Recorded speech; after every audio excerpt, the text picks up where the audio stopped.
Yes, yes, yes. Something, something, something, something, something. Welcome! Yay! Wait, what is this? Hey, I accidentally gave myself a weird voice for some reason. I don't know why that happened. Hey, everybody, welcome in. Good to see you. How's it going? Yay! Woohoo! Wednesday. Okay, cool. Hump day. Yeah, so, welcome in. We got a new ship to fly today. Yeah, that's right. We spent a lot of time talking about other games on Monday, but unfortunately, I'm dragging you guys back into the world of Star Citizen, which I'm sure is not why you're here. Probably don't have much interest in that, right? Boo! Okay. So, it's almost Valentine's Day, which, like, which means new spaceships, obviously. Valentine's Day, right? Love. What's better than love than, like, buying digital spaceships? So they're doing their special Coromore thingy with the ship. You know my stance. Don't buy it. Just wait till you can get it in game. We have one that we're going to give away to you guys. Thank you to CIG for gifting that forward to us to give to you. But it's a dogfighter, and it's a dogfighter that already exists in the game, and it's the Mark II. There's not really much reason to buy this unless you're collecting ships or you really, really like Hornets. That being said, we're going to talk a little bit about it today, what it is, why it's here, and then we're going to jump in game and we're going to give it a try. Hello, ship. This is it. So, in T-minus, I don't know, how many minutes does it take to go through the webpage? We will get out of here, and we're going to start running some missions and see if I can actually do any sort of, proper gameplay with this thing. And maybe it'll make me play well. Maybe I won't crash in this, who knows? So let's see what they're saying about it. Introducing the magnum opus of the Anvil Hornet legacy, delivering everything you have come to expect from the Empire's most revered military shipbuilder. The Super Hornet enhances the Mark II chassis with stronger shields, upgraded weaponry, and a dedicated gunner seat, enabling you to defend your interest more furiously than ever. So if you're not aware, Fast Cart. Hey, my dude, how's it going? Good to see you. Have you been flying one of these? Glad to see you in the chat, my man. I hope you're having a good week. Maverick as well. I didn't get to say hello to everybody. Maverick and Juke. Thank you guys for being in here. Fresh and early. And YouTube, you guys are always in here early, but the chat doesn't show up first for me. But I see you. Maverick was on YouTube as well. Unbeckable, Josh Thompson, Adnan. Thank you guys for being here. So bright and shiny morning. Bright and shiny. Early in the morning? Bright, shining individuals. And Shifty. Hey, Toes Gang. Jaybird, Spuddy, Diva. Good to see you all. Seabic D, my man. Jaybird, you still haven't caught who I am on Board Gamers chat, huh? I'm gonna dox you one day. No, don't do it. I think it's hilarious. I actually spend quite a bit of time going around like Star Citizen chats, commenting and talking with people on my personal account. It's fun. It's more organic, Warfus, thank you for the sub, by the way. And Zayeth, of course, stream Santaing it up, dropping 10 subs while I wasn't online. Shout out to him. Don't know where you are, Zayeth, but hope you're having a wonderful week as well. Nate the Great. Nate Rock. Welcome in, guys. Timber, good to see you. So for those who don't know, the Hornet series of ships this is like a default Star Citizen. This is where the game started. I mean, it's all the way down to if you go to their YouTube channel.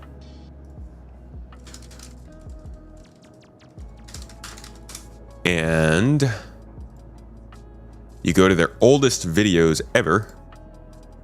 The Hornet's the first ship you ever see. Literally, the first video they ever posted for this game was in the Hornet. So one thing I think you'll all be very excited about. Also, the first thing we ever see him using is the freaking the controller, which people have such a problem with. People hate game controllers in the PC community.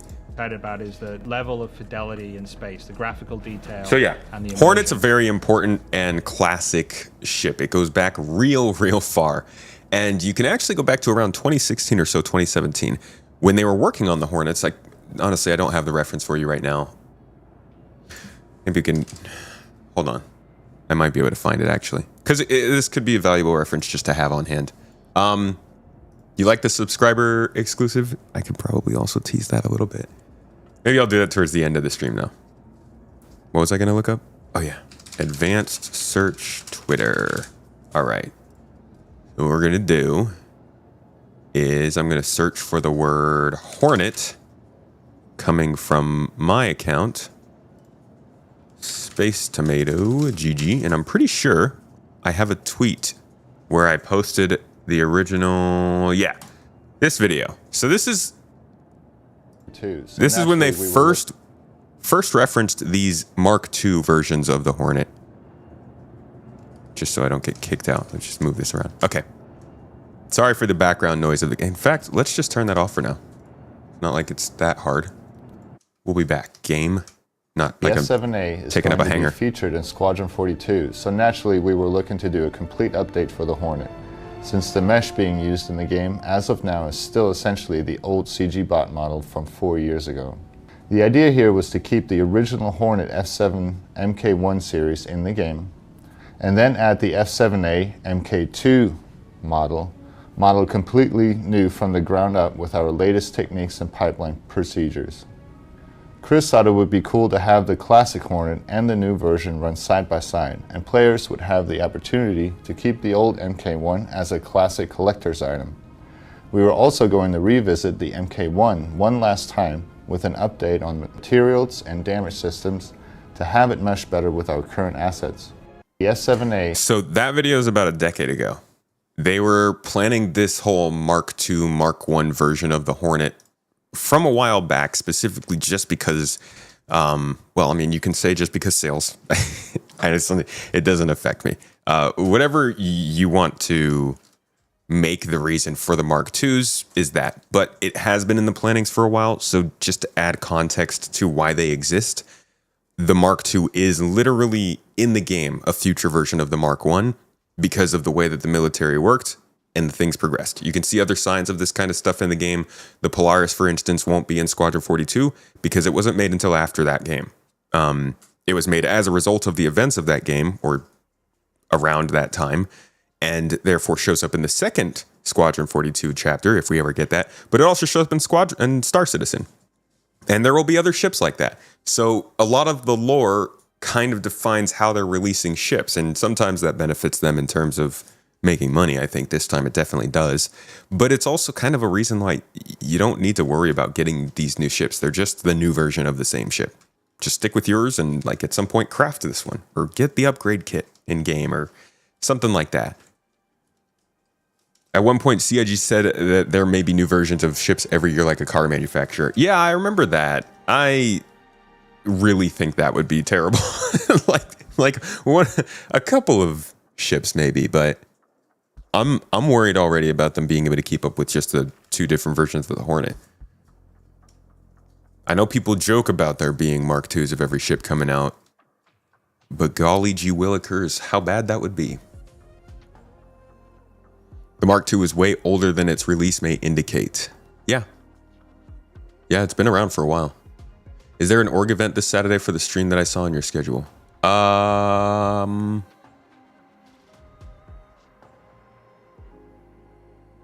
I don't think we have set one up yet.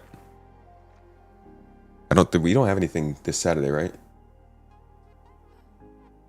You're just doing your, yeah, you're doing, so. Yeah, and you'll be out, so, okay. No, we'll have something though. So keep an eye out. Yeah, keep an eye out on Saturday. We'll do something GII, do something big. Most of the time, Rig does something on Saturdays, but he might be busy this week. Yeah, I don't see anything on there for Saturday yet. Poke the coaches. Poke them hard. I'll poke them from my end. We need something running on Saturdays. Or steal them. Yeah, you could always steal the ship. That's good fun. Kind of happy they did not overtune this bad boy like crazy. That's what I'm ready to find out. I don't know anything about how this ship performs just yet. We are overdue for a mission. Well, they're running contested zone missions quite a bit. Actually, I think they're running a mission right now. In like 30 minutes, they're running a mission in Pyro.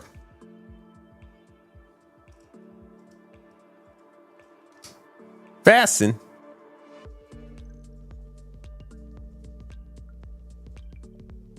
Vassen can confirm. Back to the Hornet page because we never even got 10% through this. So this is an upgrade kit. An upgrade for any Mark II Hornet Sports Vintage inspired nose art and heavy duty Gatling turret that tears through shields and armor. So I'm not exact. I guess so. This basically you get the Super Hornet, but you can take the kit and put it on any other Hornet. Is that the idea? I don't like. How do you put this turret on another Hornet if it doesn't have the space for it? Can I put this on my old Mark I Super Hornet? Is that the idea? Boasting even more firepower than its predecessor, the Super Hornet Mark II is closer to military spec than anything that has come before. Upgrades including enhanced shields, larger cannon and wings, and an impressive battery of missiles. So this is okay, F7C Mark II, yeah, that makes sense. So yeah, this should be the best Hornet there is besides the military specs, right? CCU'd your old Super Hornet to a Zeus and a Terrapin to save your money after the price increase. This will go to any Mark II, okay. So you could put this gigantic turret thing on the back onto a F7A Mark II? Ooh, does that make it a better ship than this?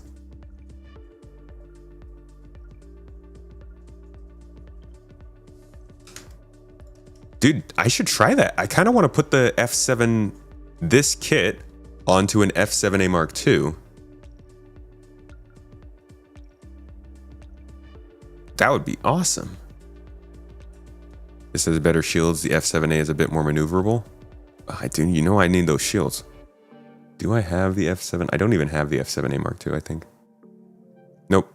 Just the F7C. I just have these because of the promotion right now. I don't even own these. This is the only one I own. And I don't know why we own this, because I don't think we own a Mark. This must be something else, like a loaner for something. These three are the ones that they're promoting right now. So I don't have the F7A, so we'll stick with this.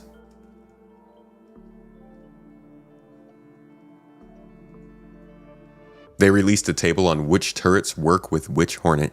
You know things are too complicated when you gotta release a table on which gun works with which trim of a specific ship. Use the ladder, son. All right. Anything else to go over here? Pretty pictures, two-seater ship. Find backup not only on your wing, but in your ship. As the only two-seater in the series, the Super Hornet is the ultimate test of synchronicity. Partner up with your most trusted ally to unlock the Super Hornet's true devastating potential. Yo, I want to say something here about this. This sentiment that ships like this, who have an extra seat in them, that may or may not have more or less gameplay than just pressing a button or like controlling possibly a turret. I don't get the takes, man. We're playing the most basic version of Star Citizen you could possibly play right now. And already people want to just be flown around to do their missions, right? How many people have like been wanting to go maybe do a bounty, but then also land at an outpost to grab something when you're on your way out there? Or like you just are on your way to do something that requires a combat ship and you want to ferry a friend with you and you can't because you don't have a seat. It's really not crazy to me to want to have at least one extra seat to bring person along.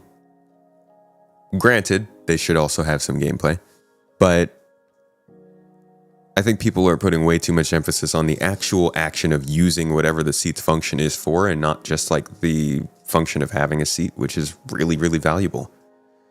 And yeah, this seat can use a turret, which is better than something like the Ataris, Asteritis, Aparted, whatever the Scorpius, Antares. Yeah, the Scorpius Antares. That one's not as much gameplay to do, but it's still having an extra seat is super valuable. outside of just what that seat can do for you in the moment. The super being bigger and a bit slower is compensated by the extra shield. I like that. The seat can also fly the ship if necessary. Well, now that's a cool feature. Yeah, I would definitely love that.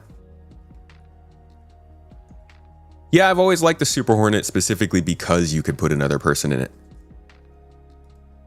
I don't know how many times I've ever used it with another person in the turret, but if I have like a friend, or one of the things that I like to do when we're doing like the newcomer streams, which we are hoping to get going again soon here, is to bring somebody who has no idea what's going on, slap them in your turret, give them the basic controls, and then show them one of the most unique game experiences they've ever had. So I'm here for the two-seater fighters. You don't mind being a turret dude now and again, especially in a two-man? Neither do I. I think one of the first gameplay streams that I turned into a video was of me trying to play Star Citizen without a ship. And one of the best, the most successful versions of that type of gameplay I've had was when I got to be a turret gunner in somebody else's ship. I made like over 200,000 credits and had a ton of fun in maybe 45 minutes, an hour. Not a ton of money, but plenty considering I was just playing without a ship at all. Engines online. Quantum fuel is at 100%. Yeah, if the pilot if the co-pilot can take control, that's extremely valuable. Takeoff complete. Dude, the freaking inside of this ship looks so much better than the Mark 1. I don't think I've been in a Mark 2 Hornet more than once, but this looks like a real... It sounds dumb to say, but this looks like a modern interior when it comes to Star Citizen ships. The Mark 2... You know what? I'm going to show you the Mark 1, actually. Let me show you the Hornet Mark 1, the Super Hornet. Landing. So I wanted you to see how different this is. Don't at me.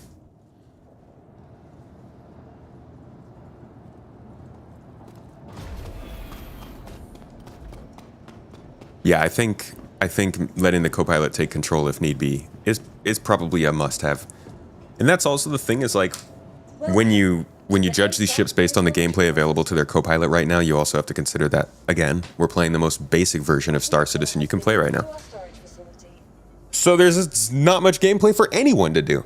Like even the main pilot is going to have more to do in the future when it comes to power management and stuff like that. When we're using more of our countermeasures and dealing with more E-War kind of stuff, you're going to maybe want somebody in the back who can handle your shields better. All right, Mark 1. Mark 1 has a nostalgic look. It's like a kind way of saying very old. Grandma, you're so nostalgic. Ghost Tracker? Or the Hornet Tracker? I don't know nothing about that. Are they gonna give me my ship? Do I need to call it again? Did I call the tracker? That might have been an oopsie. I meant to call the Super Hornet Mark 1. Yeah, I didn't call the tracker. Toes! Your nieces call you an occupier of history. Where did they get that?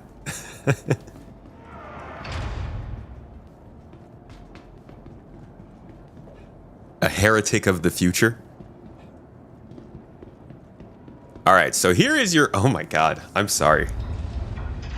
I should have brought you out first. This is... It's just so boxy. And you know, I think that this ship is outdated in terms of texturing too. This looks incredibly undetailed for the standard that is ships now. And I do hope that, just like, you know, I was hoping the Terrapin got an update along with the Terrapin Medical, I'm hoping that the Mark 1 Hornets are getting updates along with the Mark 2. Can anybody confirm? Did the Mark 1 F7C Hornet get an update when the Mark 2 came out and the F7A? Are they keeping up on that kind of stuff? Because that's disappointing. If not, real happy if it's so.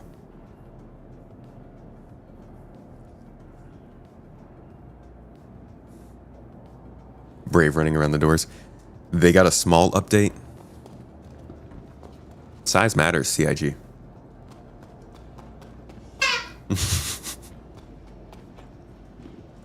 Oh, let me show you the interior of this real quick.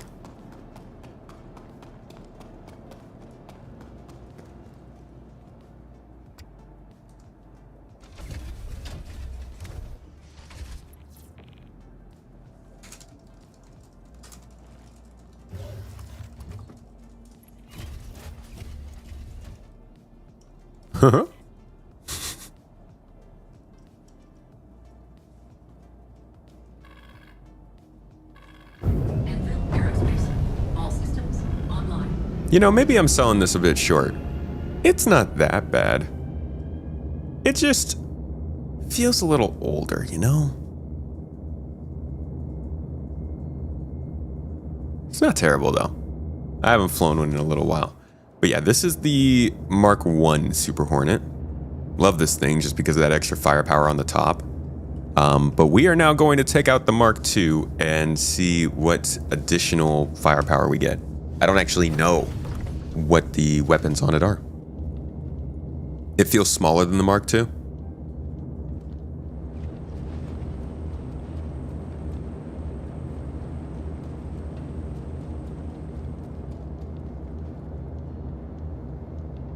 It looks like it goes from about the small outer white line back to a little bit past the small white line back here. That's pretty easy to measure, so we'll see.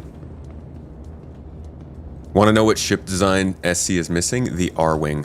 The R-Wing, is that The ASOC vehicle retrieval system. is that the one that looks kind of like a wide pizza slice?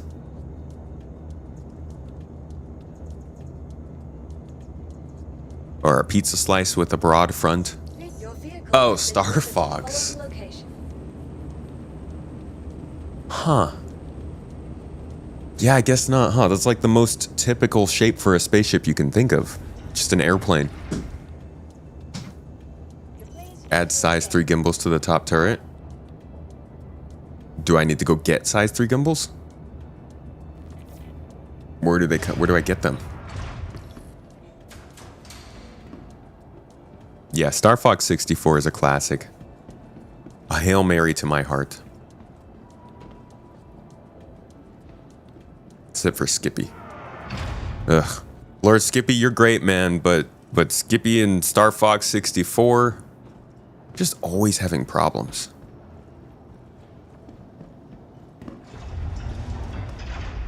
You can pull them off another ship or buy them. Okay, I'll probably have to buy them. What other ship has them? Oh yeah, look at that. So this is not even getting to that front white line. And let's see in the back here. And it doesn't reach this one either. So it's definitely shorter. Yeah, the new Super Hornet's smaller. Better shields and a smaller body. And it looks better and has better weaponry. Why do I have a Mark 1? Good lord. Is it better than the Scorpius since the pilot can't control the turret? Maybe. Thank you for the super chat, Skippy.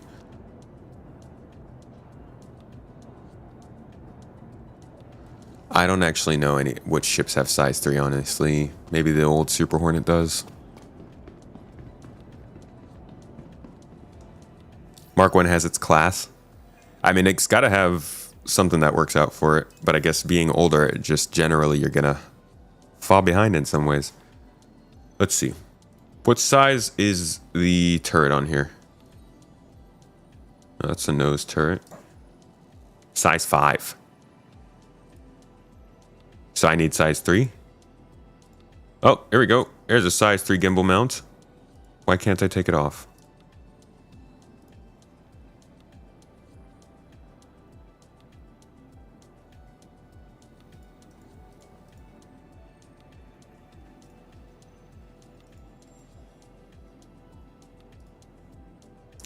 I don't know which ship has a size 3 on it, guys. Bespoke on the wing. I don't know. That doesn't really make much sense. Does the Guardian have a size 3 gimbal mount?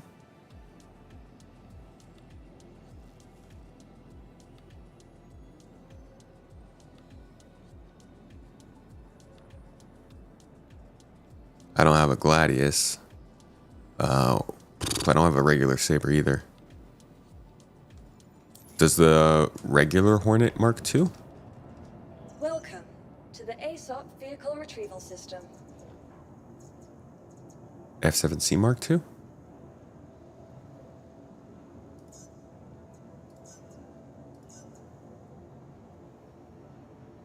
Yeah.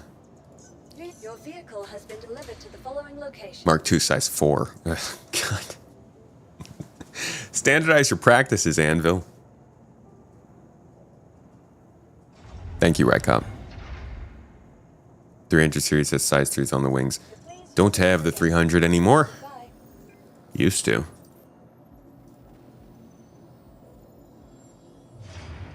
Maybe the Hornet Mark 1? 100 series has size 3?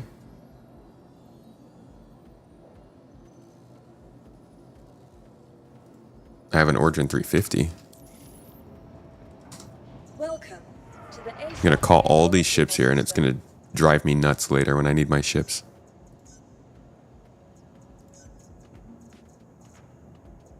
And this guy. You'll please visit us again. Goodbye. Thought you couldn't change or move gimbals anymore. I also thought that, but somebody's suggesting I put a gimbal on this, so I'm assuming you can. But yeah, everything I'm looking at is showing gimbal unmovable, so.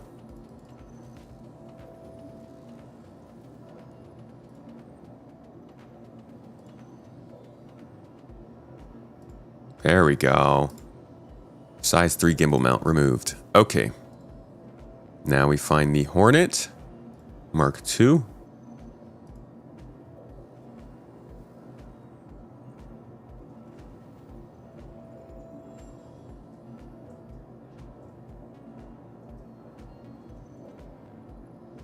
Ball turret.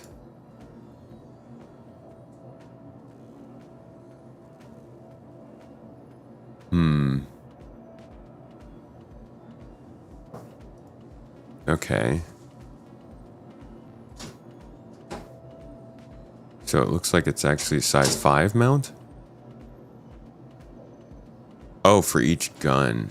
Wait, are you talking about which guns? These? Ah. Okay. And then I put the Panther on top of that. Okay. So I need to get one more. Okay, I see. Okay, maybe the 135. Welcome to the ASOP Vehicle Retrieval System. I wish the menu for equipping and unequipping parts on your ships were made more sense. Your insurance claim has been set. It's a terrible UI. Been moved to our storage facility. Your insurance. Thank you. Expedite that shit. Let's go. While that's doing that, maybe we can find one other possibility for a size 3. The blade? Maybe?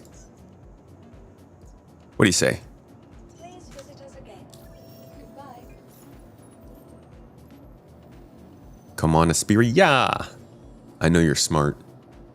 I know you make the best decisions. You put size 3 gimbals on. No, you don't.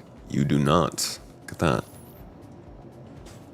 Welcome to the ASOP Vehicle. Oh, 350 should have 2? Did I miss something? I thought the 350 was like the 325. Actually, the 325 is 3 guns. I keep thinking they only have 1. Oh, woe is me. Let's see. Ah, you're right. I'm just a dummy. It was right there for me to see.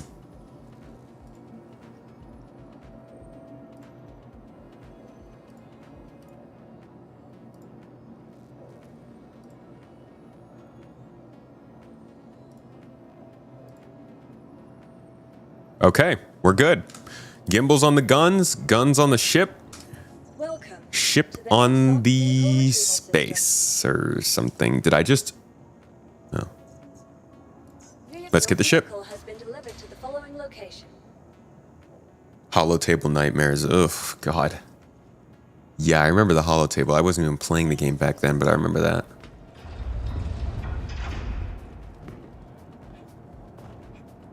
Yo, my friends, by the way, Fastcar is a regular over on Soul Citizens. Good friends of the channel. Great folks. I gotta get on one of those shows soon. Y'all have seen me over there a couple times. And also just a great part of the community. All out in the chats. Dropping by. Dropping some goodness. Appreciate you, my dude. Thanks for dropping by. Give the man a shout out, please.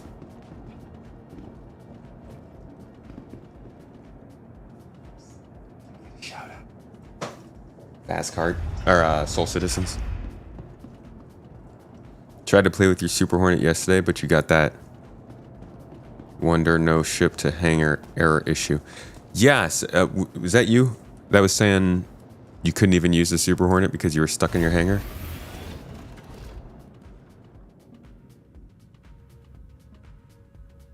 Oh, see now. No, see this does. I mean, it's better lit, but it just looks nicer. I don't know. You're gonna have to like jump back and do a frame for frame comparison because I don't even remember what the other one looks like now. Okay. Let's get our engines on. Let's get out of here. Let's see what we've got available to us right now. We can always take called arms. You know, we might as well go to Pyro. What's the point? What's the point of staying here, huh?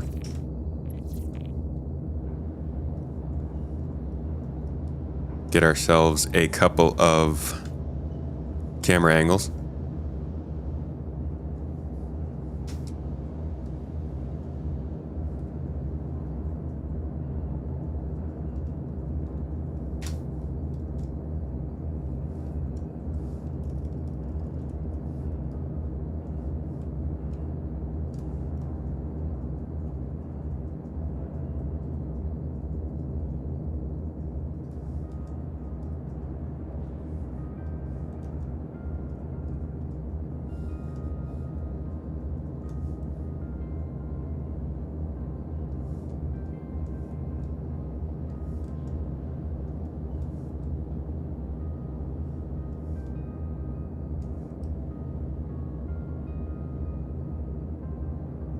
Yeah, I like that. And might as well get like a classic, just like in the back of the ship, sort of something we can kind of zoom around looking through.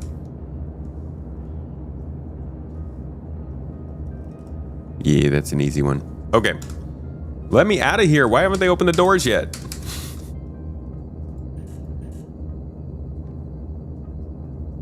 Place always be like this. They did a nice job updating the Super Hornet, and that paint is great. The paint does look pretty cool. I'm with it, dude.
Dude, this ship looks really cool. The thing I've never really liked about the ship in general is the tail. I think besides the tail, the ship has some really cool shapes, especially from like down here, this angle. The body itself looks incredibly nice. I think the diagonal cuts on the side section kind of around here, I think look really, really good. And I've always been a big fan of that part of the ship, but then the tail just really ruins it for me. The wings also, I don't really like being straight out like that. I like it more when they're swept back. But Anvil's general design for fighters, I think, looks really cool. And I agree, I think they did a good job with this paint. We're actually having a cooking stream today, Luna Maria. Good to see you, by the way. We're gonna be making some Valentine's Day specials. Some cookies. My man Vastin, I know you're probably gonna enjoy that. Shields offline.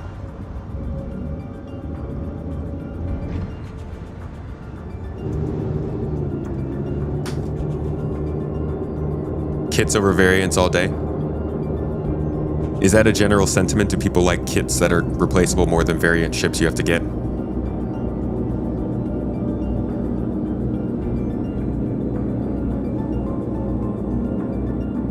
Oh, they still have the center circle. You can see it right there.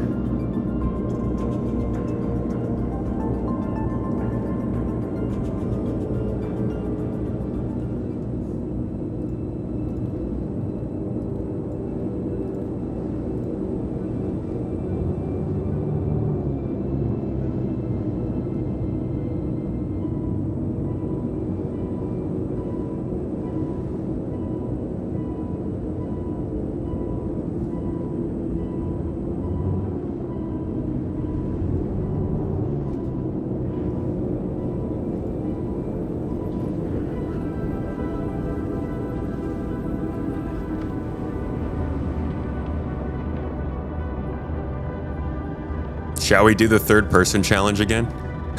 Should I try flying it like this? That would be gnarly. That might be impossible. But you know what? Sounds like fun.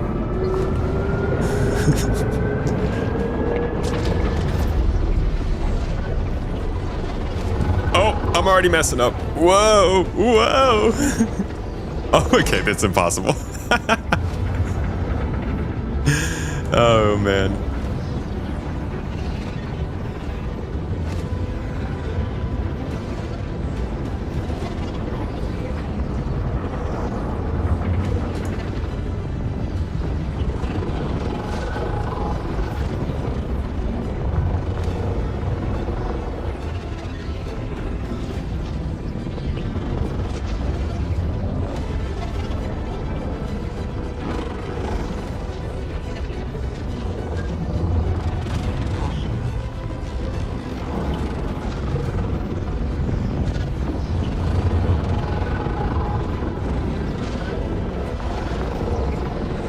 Just having some fun with it, you know?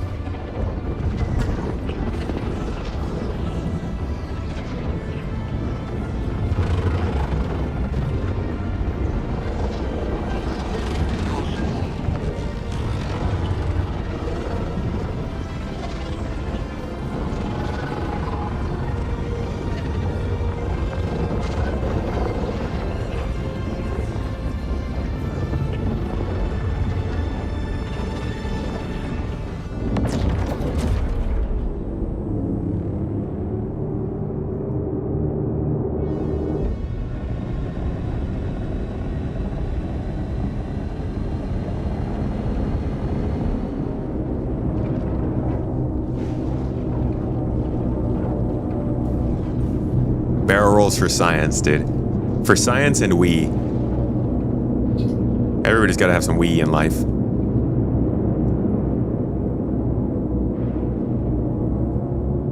Alright, so I'm going to go ahead and set my spawn here. Because I'd prefer not to need to come back from Stanton every time we die. And you know we're going to die.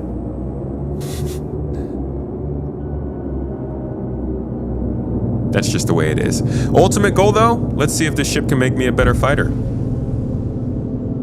Can I just buy my way to greatness?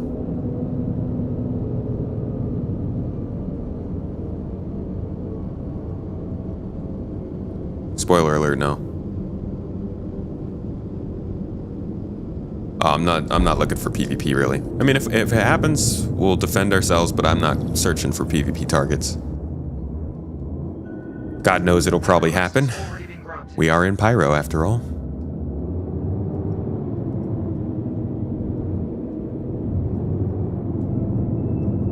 Okay, well, if it's been granted, then... Oh. Thank you.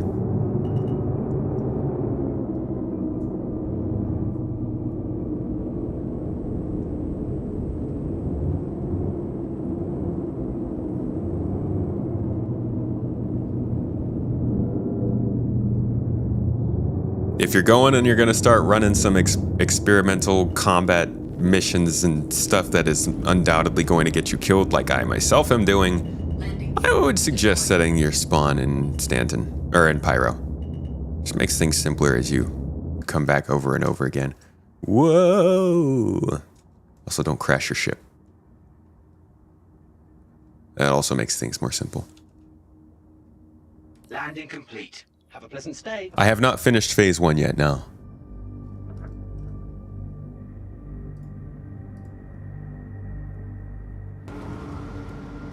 Do I think CIG will work on allowing us to bring up small vehicles via the freight elevator? Yes, I do. I think that's the kind of thing that they want to get done so that the game is working better. Spawn. Trying to get Kai Zamet a starter package and convince him to tool around with us, I would wait. I don't think now is the time to try and get people to play the game. Now is the time for us to all experience, explore it and enjoy the game. I have like at least 3 or 4 different pretty big name creators who we want to bring into the game so that we can show them how it performs and what it can do, but it's toes. To tell someone to give up that much time out of their day for something that they've never done and probably don't plan on doing regularly after that, and then potentially have all of that fall apart after like 2 to 3 hours of, of it getting going is, I think, not a great example for the game. Don't do phase 3 with that ship? Man, I haven't even done phase 1. Is phase 3 on the live servers already? Hello.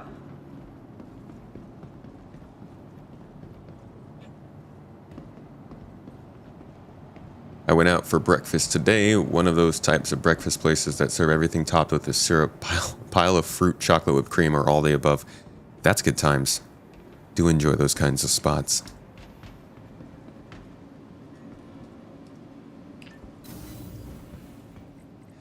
You should be nervous if I'm going out flying alone. Only death follows. And you never know whose. You're waiting till engineering is in before you get your friends in? I think that's a good idea. In and stable. Welcome. Engineering is like almost a guarantee that no matter what you're doing with your friends, they'll still be able to be doing something. Your vehicle has They won't have to sit on a turret or something the whole time or sit in the co-pilot seat. They can enjoy some casual. Boop, boop, beep, boop, boop. I think phase 3 is in PTU. I don't think it's out yet. Maybe it is though. Oh, it went live with Coromore. Okay.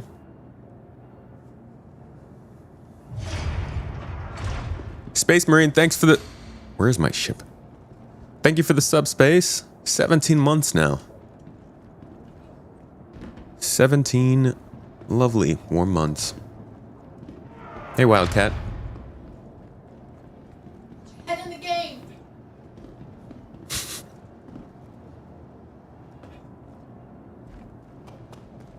Okay, now the fun begins. Hope you're having a good week, Space Marine.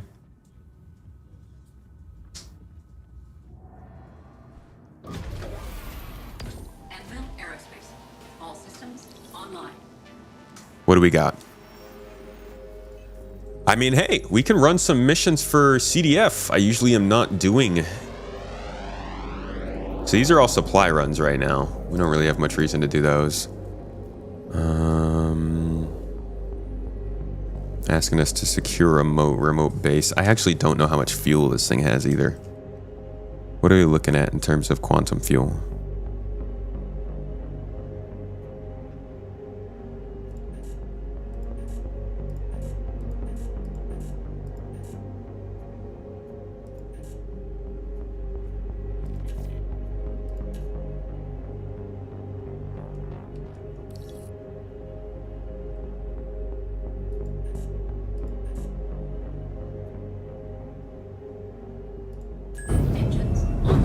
Let me out!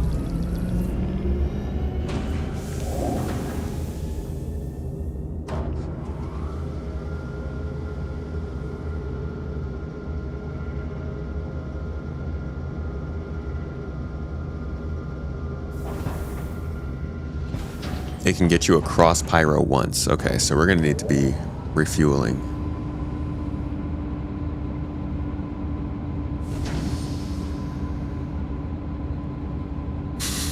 Let me out. Let me out. Takeoff complete. This is not a dance. I'm begging for help. I'm screaming for help. Okay. We're in nav. Why don't we get a little jumpy jump? Let's get out towards the center of the system. I'm sure we'll be getting some more missions out that way.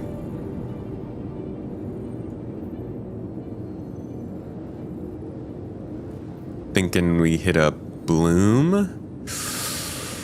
Ooh, Bloom or Monox. Bloom or Monox.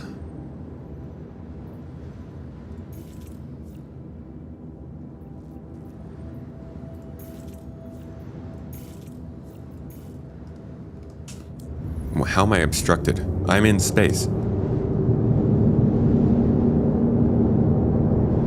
You know what? While we're out here, I'm gonna fix my camera angles. So this one needs to be like out here, right? Because when I'm maneuvering, the camera's moving around with it. Can't I turn that off?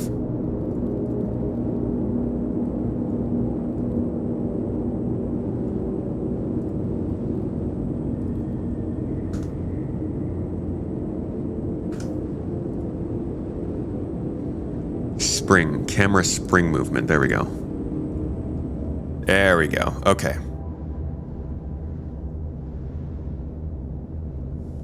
So we'll have this one right here.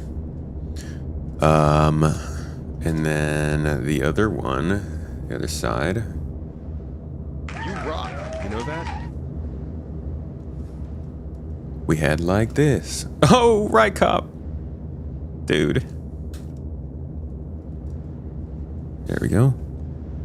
Thank you, my man. Give this post a like if you think Mrs. Tomato should join the adventure in the co-pilot seat for Coromore. If we had 4 hours to make... The microphone. Huh? You just have to figure out the microphone. Yeah, we gotta get a... Well, we have to get an XLR mic cord. Yeah, so we need to get her an XLR microphone. And the game needs to allow us to do that within... within more than... or less than 2 hours. Oh, is Monox not breathable? Just Bloom?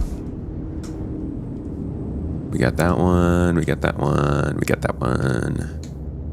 We got that one, that one. I think we're good.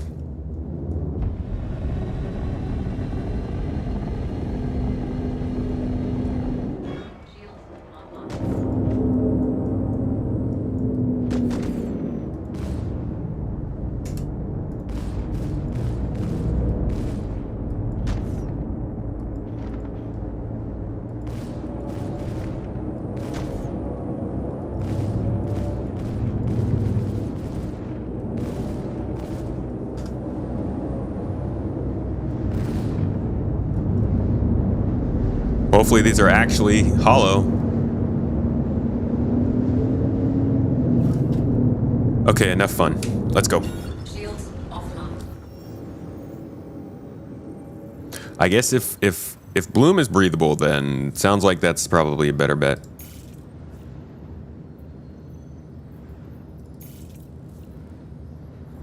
Better yet, how about we have some warm-ups? Let's stop off at a Lagrange point and see what we can find there first.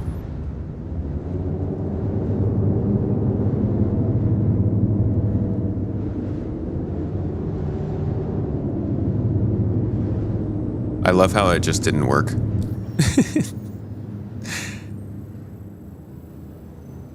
It's just not giving me the route.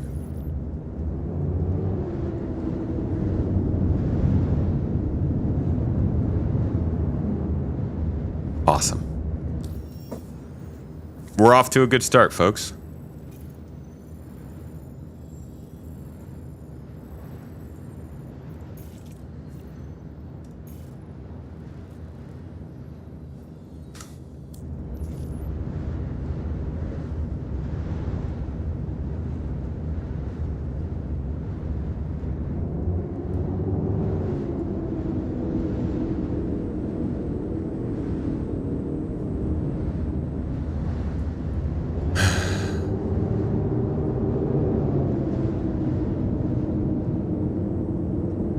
Okay, I might be stuck.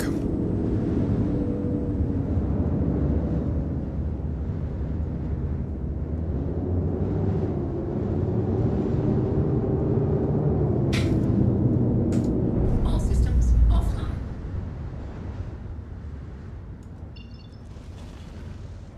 Anvil Aerospace. All systems online. Engines online.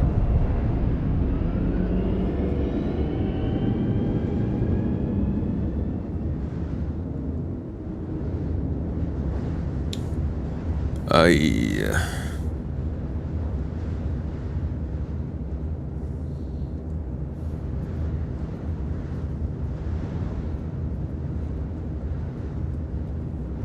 Yeah, I'm at a loss. Does anybody know what's going on? I thought somebody might have said something by now. I don't know if this is a Hornet thing. Is this the regular, is this quantum travel stuff?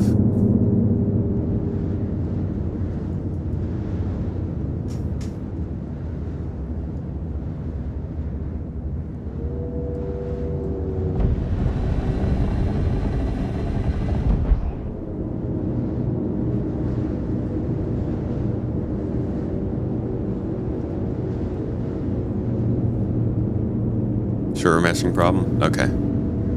Thank you. Well, in that case, I guess we're not flying anywhere. Yeah, I routed through the map. It's not working.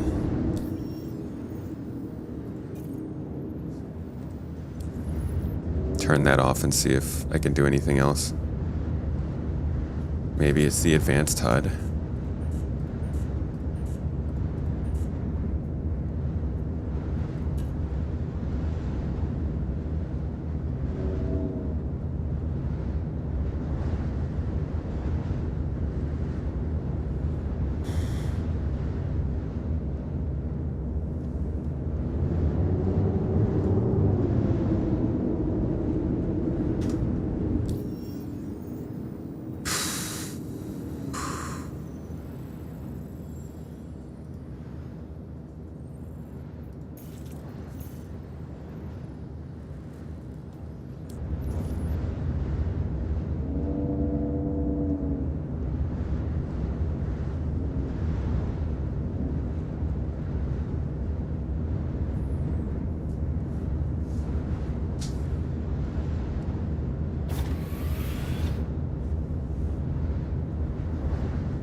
Oh, somebody just opened the jump point.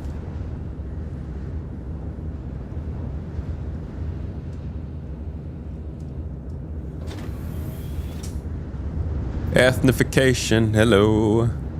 I don't even have the PTU installed.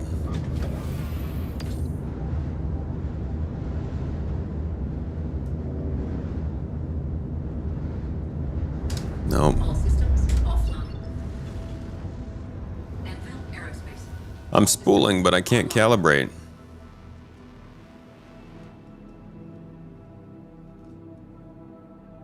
Engines online.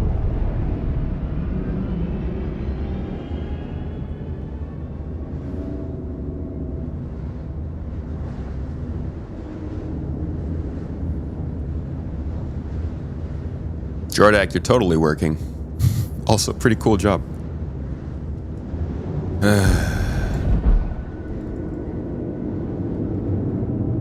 All right. Let's see if I can go back through and do anything in Stanton, I guess. That would at least be a way to guaranteed server switch without needing to quantum travel, right? Ah, damn it. I haven't gotten to use the turret yet.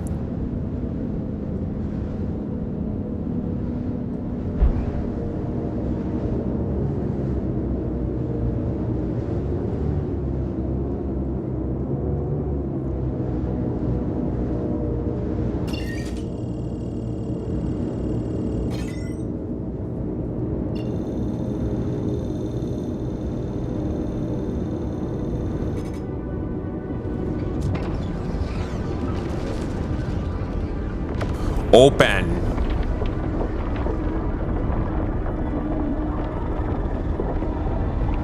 Ah, God, this can't be good for my kidneys going through jump points this often. All right, let's go.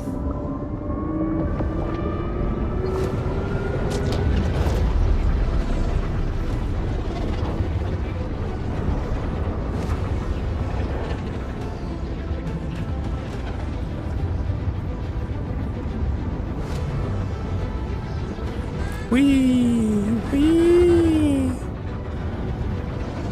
Why do I still have quantum markers? Get out of here.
Okay.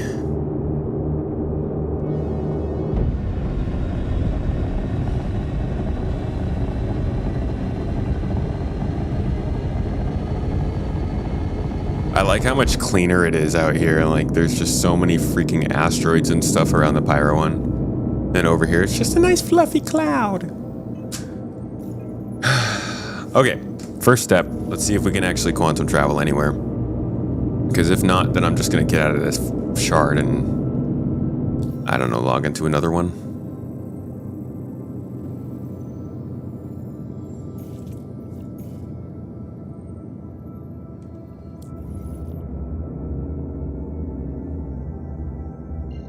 Yep, it's working here. Okay, so we'll return to Pyro in a bit. Let's give it a second to figure itself out. In the meantime, how about we see if we can at least go fight something?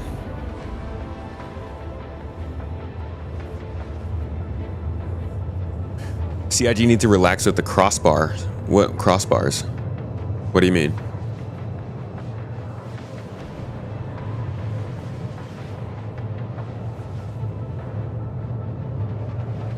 Stanton is cleaner, period. That is true. And you know what? Both of the systems actually feel unique.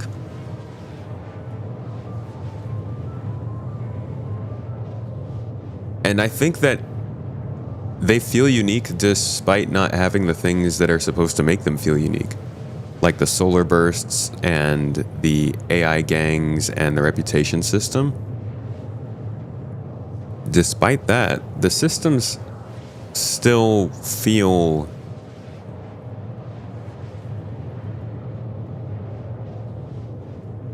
not reliable. I'll say that much. Distinct, though, is I guess the word for it. Terran with the 100 bits. Why am I not hearing that?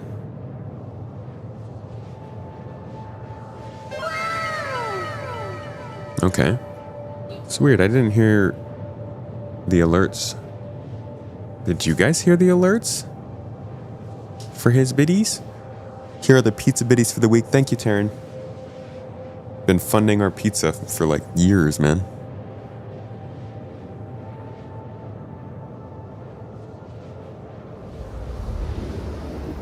Oh, looks like we should be hearing him.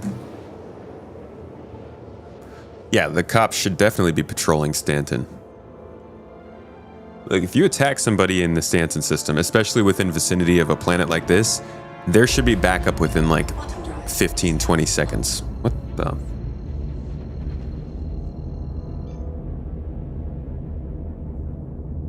I just got logged out of Restream. I don't know. How is this even? How is that possible? I just got logged out of chat.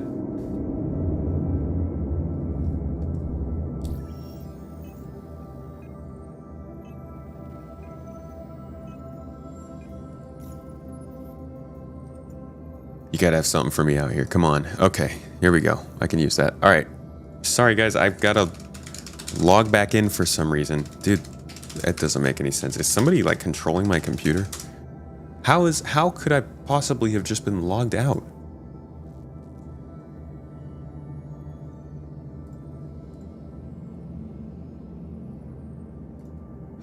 I hate this service. And then they make you do your stupid CAPTCHA, and then when you finish the CAPTCHA after 60 seconds of sitting here and waiting for the thing to pop up, they tell you, no, your password was wrong.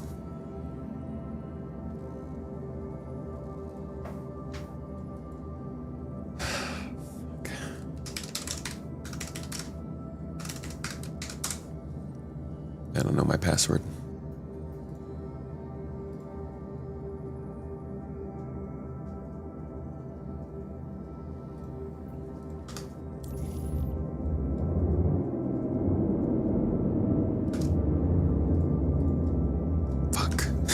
God, I f***ing hate this service.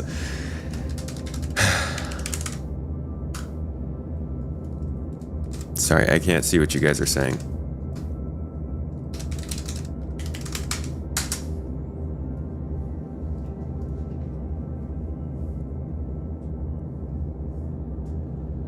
Thank you.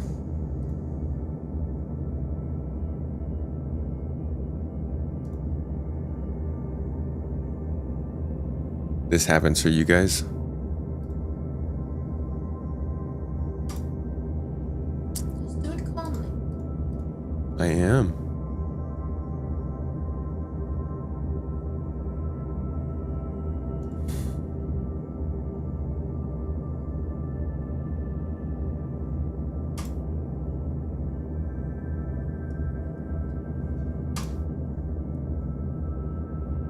Just gonna have to rely on these.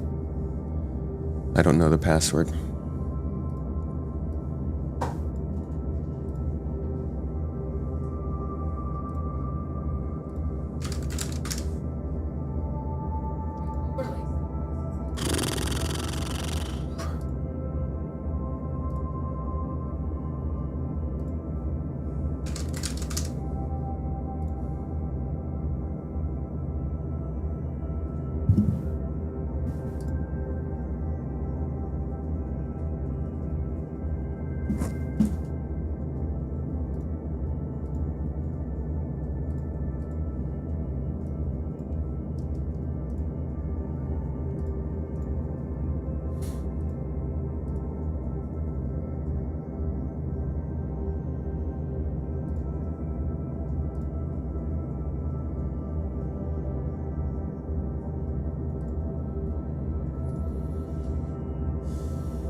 Okay, I've got chat back.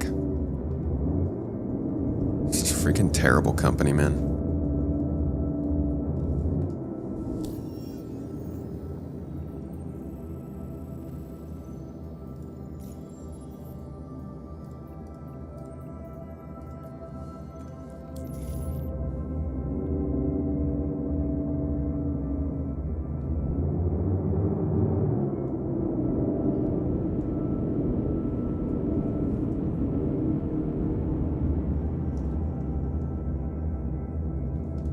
Am I not supposed to be able to quantum travel there, or I just need to do it for the map? Okay.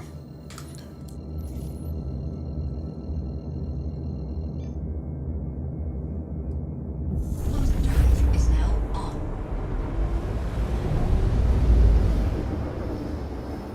Quantum drive is now off. Glad you're not the only one that gets technical issues? Yeah, dude, no. Don't worry about that. All right.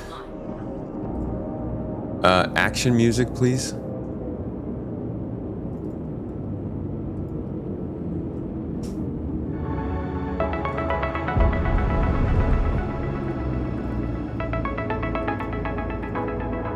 Hopefully this guy doesn't die before I get there.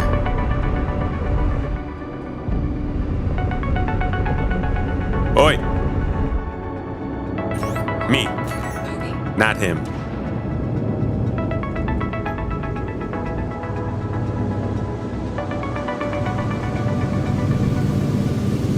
No.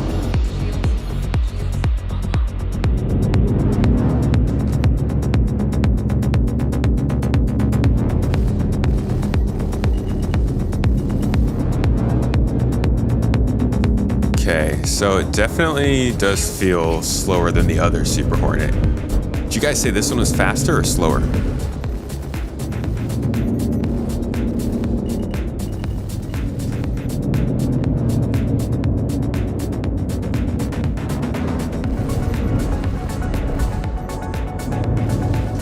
Target destroyed.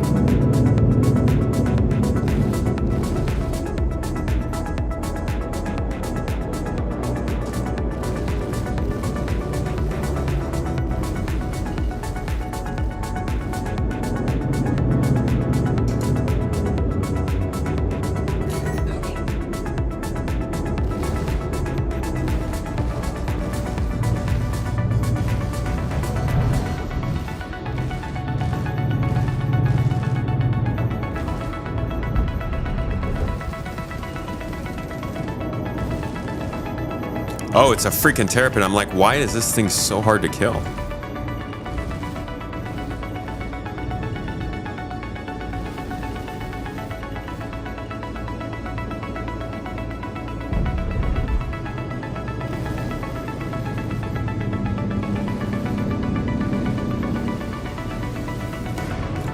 Holy crap, man.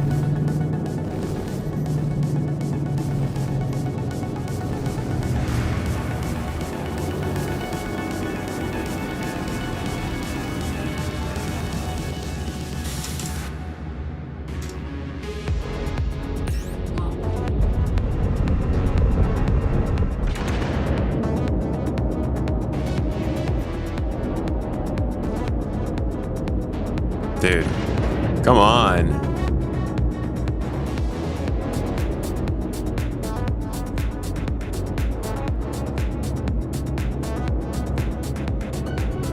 What the hell, guys? Screw this. Where's my target? This is ridiculous.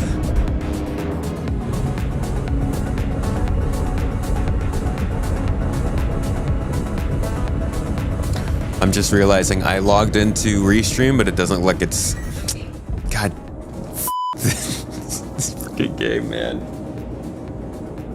Restream's still not showing me your chats.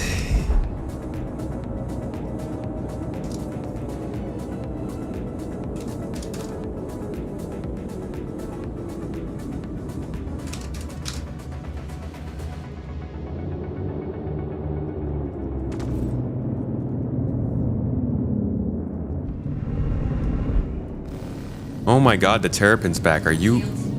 Dude.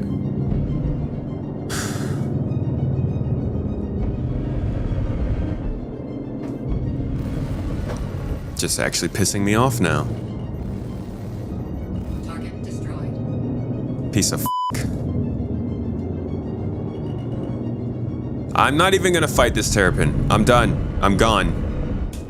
Jesus f***ing Christ.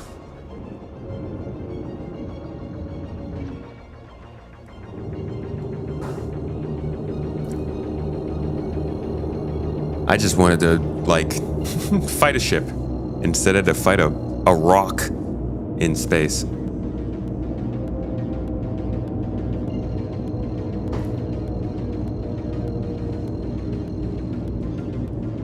Yeah, I was only firing my... Is now on.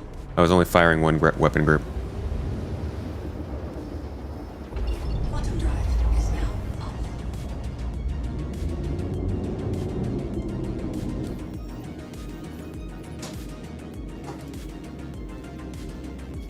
Okay, let's see if we can do this one.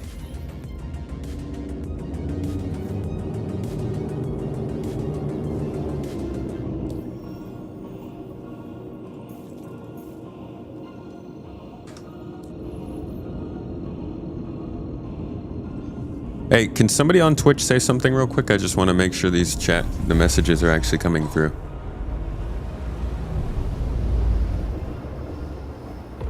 Quantum drive is now off. Thank you. Toby. Oh, an M50, that's fun. Shields online.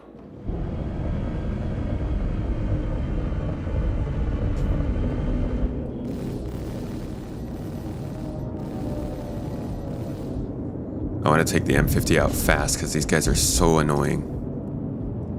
Shields hit.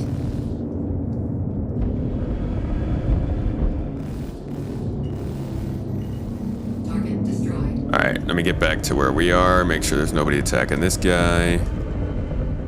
Oh, another M50.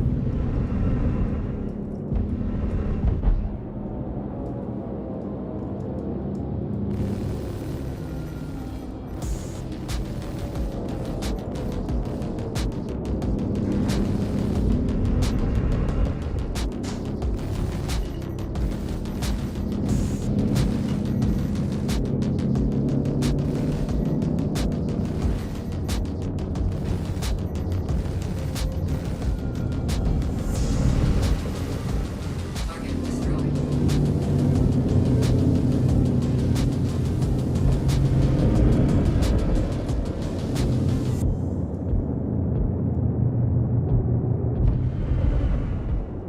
Whittle down some shields. M50s are really fast, so I don't really use ballistics on them. I also don't try and beat them at this kind of game because they'll just freaking joust and zoom and boom constantly. So I try and get close, get him speeding towards me, and then I back up with him. And that should keep me with him. There we go. And now he's not getting away. Alright, see, there's a normal freaking mission without a stupid terror in there.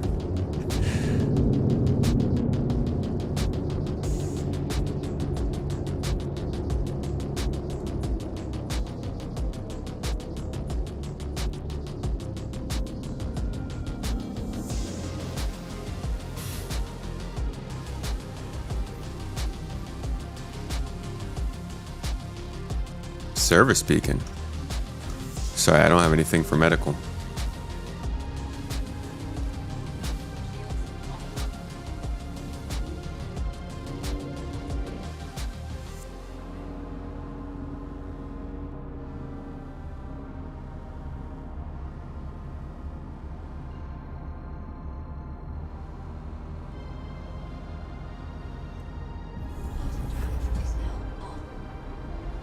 All right.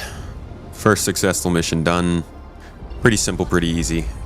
Let's go ahead and get some fuel and see if there's anything a little bit more exciting. Actually, why don't we try Pyro again?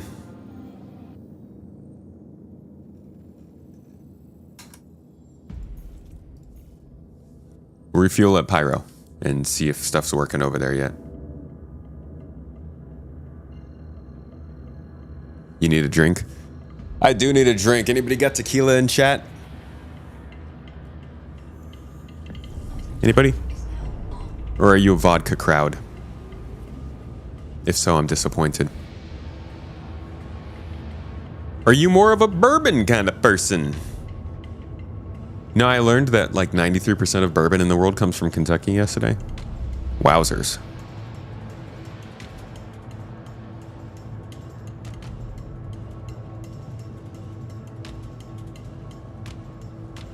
Limoncello.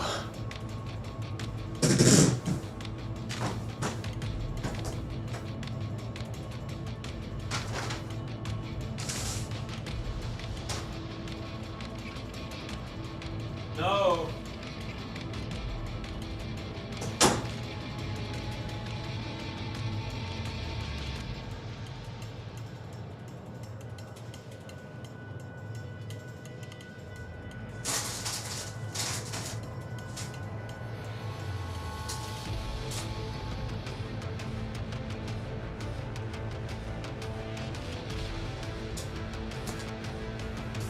Nah, I think we wrapped up all of our limoncello, but I get you.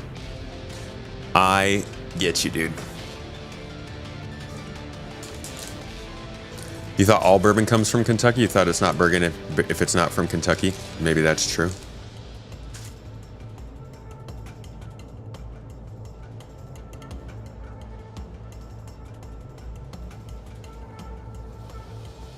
Cabo Wabo tequila is pretty good. I'm more of a Milagro fan or Don Julio. I like the Cabo Wabo though. Little known fact, I can't drink like I used to. So I don't even try. Red wine makes you feel so fine. We're a white wine kind of family, but you know, depends on what we're eating.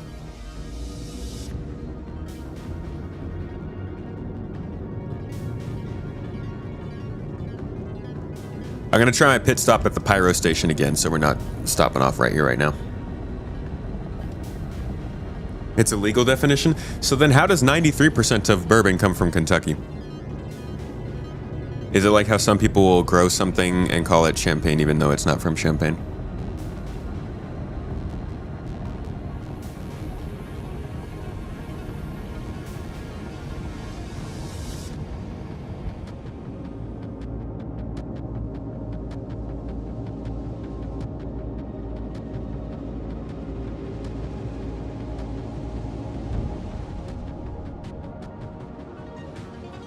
What's the level of content something needs to be for you to be able to put it in the freezer?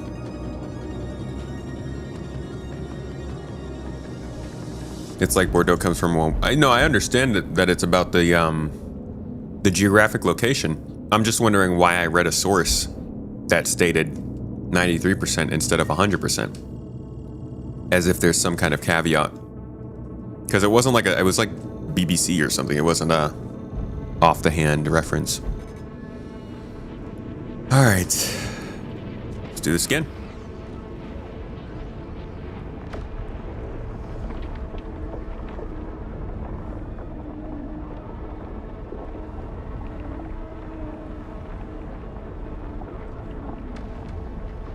Maybe they mix it.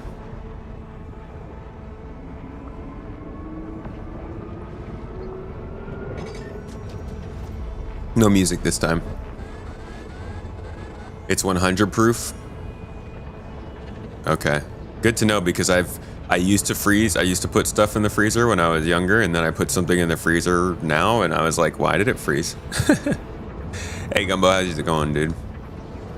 It's kind of going all right, except the game's being incredibly annoying. But you know, what's new?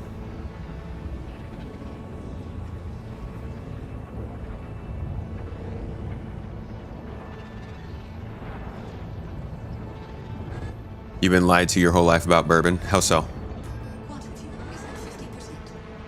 Oh, because of the source? Hey man, I'm just reading what I read. Maybe they were also wrong.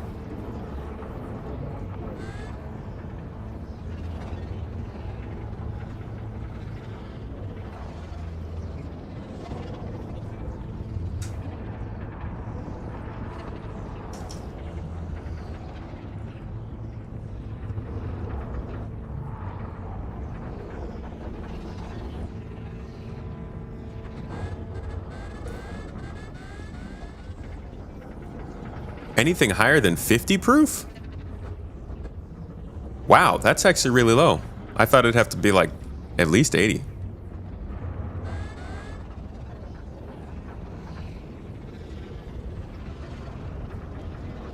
There are really specific requirements, but it is not Kentucky. Oh.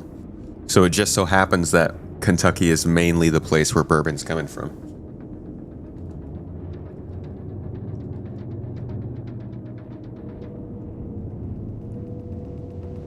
Okay, it looks like my quantum drive's working. Okay, yeah, I can calibrate. Cool. So let's go land and get loaded up and get out there and fight some Pyroians. Pyroians? Pyroians. Pyroites. Last night, 65 people playing 4.0.2 before it moved to OpenPTU. The number only climbed to 148. Dude, what? Oh my god. So people aren't even testing the PTU.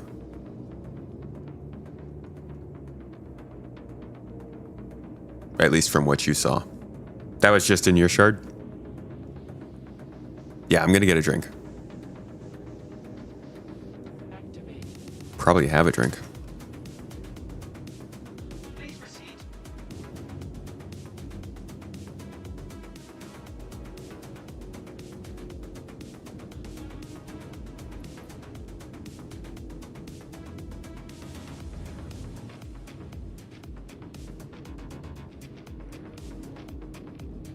There was only one shard active.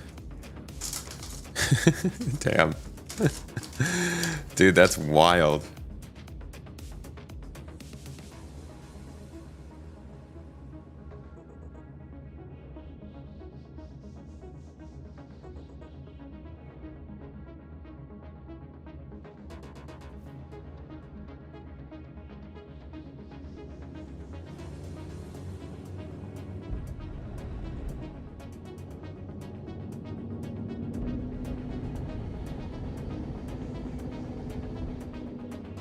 They give me a hanger? What am I out here waiting for? There's nobody playing. Did they just forget about me? Dude, I'm pretty sure they just didn't give me a hanger.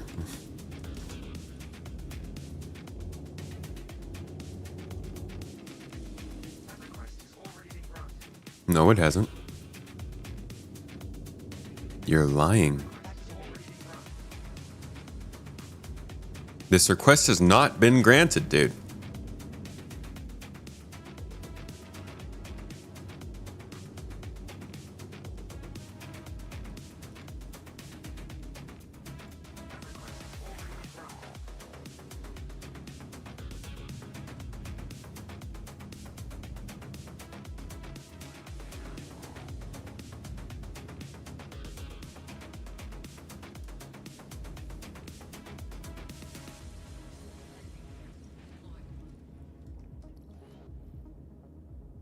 Are you kidding me? Hanger request? Dude, screw you. I'm not.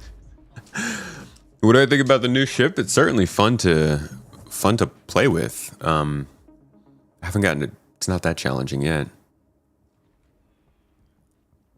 Crap, no, I have to go to the hangar because I need fuel. And ammo. What's my favorite game to play currently? I am really enjoying Citizen Sleeper 2. Anybody in chat know that series? Pretty good cyberpunk. I guess not cyberpunk. It's more a space age sci-fi. It's like cyberpunk space. It's like corporatocracy space age RPG. Text-based RPG. Not the flashiest game ever, but it is. Oh, I love it.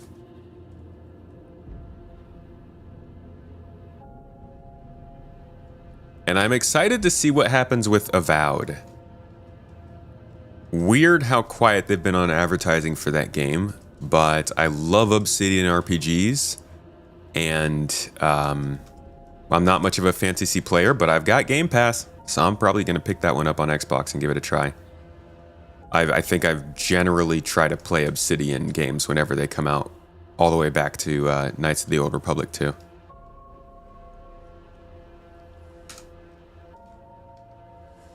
Loved the first one. Story made was wonderful. I started the first one and I only got maybe like 10 to 20 minutes in and then lost interest. So with this one, it came out and I was like, you know what? I'm going to stick with this one out a little bit longer. And I would say I got like 30 minutes in and I was about to put it down and then something happened and I was stuck. I was hooked. I think I just started to get how it played. And you know what? The universe that they set up in Citizen Sleeper makes... Honestly, it gets me excited for how creative you can get with missions, with quests, like the way that all the contracts work in that game, how salvage feels like such a significant thing because you have to leave the ship, you have to handle certain hazards as you're going about the ship, you have to EVA through the ship, the idea that clothes are more normal to wear than spacesuits, like all that kind of stuff makes me so much more excited to live in a game that works. Establishing security. No.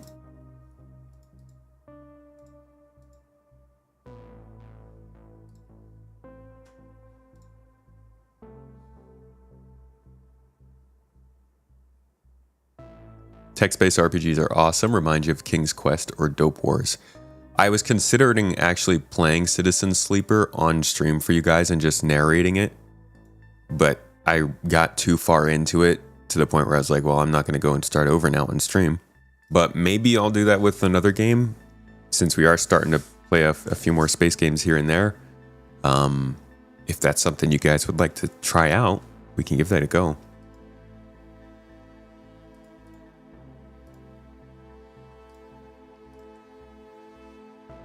Honestly, part of what makes that game great is the music. Very good music. You just came back to SC from leave of absence. It takes forever to load into the game. Yeah, it can be a mess loading in right now. New Vegas. New Vegas has got to be Obsidian's most famous game, right?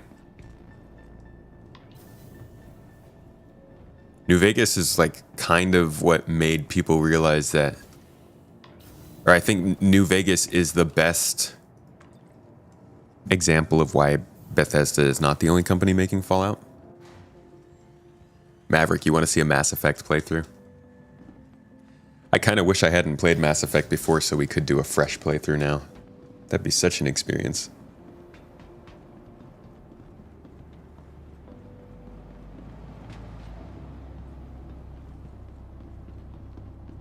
Been going into Outposts, getting weapons and components from downed ships. A loop you stumbled upon, didn't know you would enjoy it so much. Wait, how do you get the components out of downed ships? Talking about Outposts and Pyro, that sounds like an exciting game loop. Tell me more. You're basically just running salvage, yeah?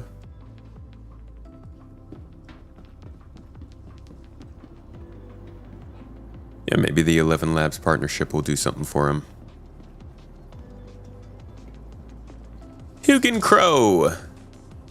What's up, dude?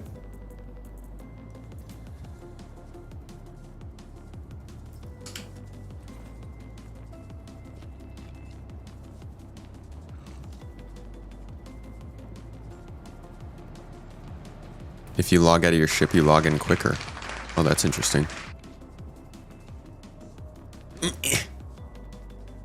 Dude, I got a nice throw.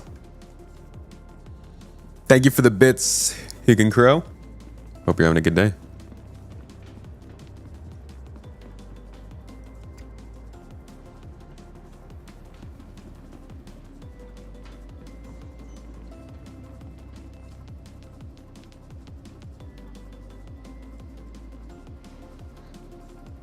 Furfax. This is indeed Space Tomato. Well, a space tomato. Don't want to say there are no other tomatoes in space. Possible. Actually, they found one on the space station last year.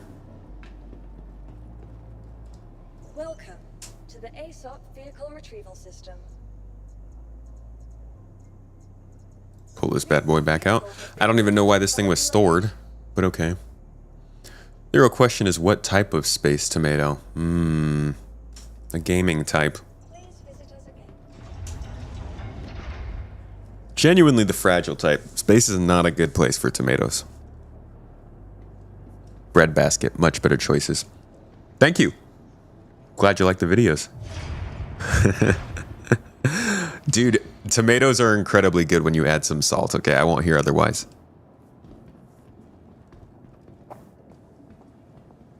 Space is great for olives. Charles, careful.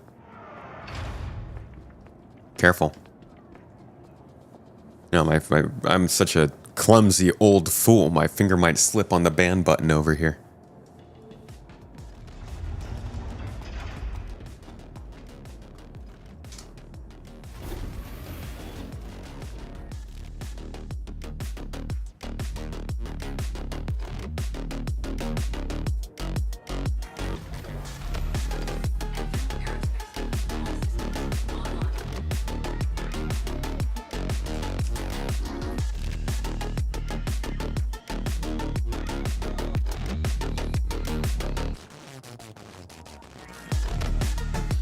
Fun song. This is a good song to study to.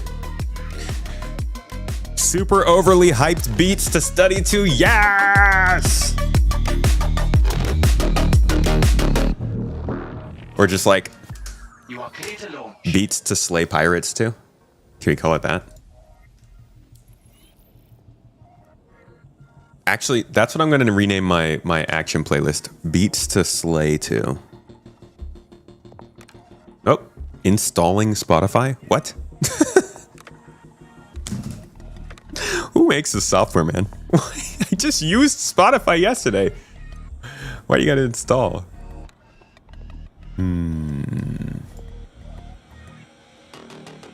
Also, please let me out.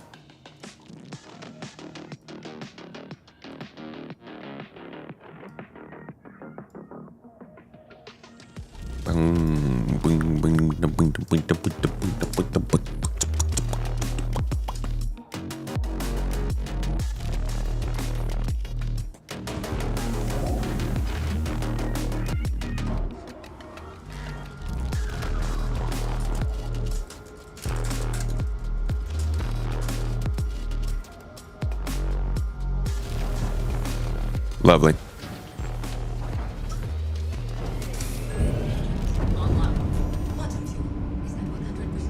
This new this reminds you of the hurricane canopy? Makes sense. New Nomad starter pack looking decent. What is it? It's just a discounted Nomad? Fresh ship. Tanned cheeks. Can't lose. Let's head to the first cluster nearby. Just see if we can pick up any little targets out there.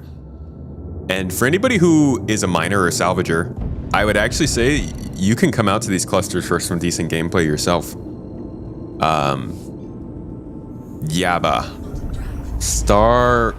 Pyro has some decent gameplay to get involved with, no matter what kind of gameplay you're looking for. It's not just combat.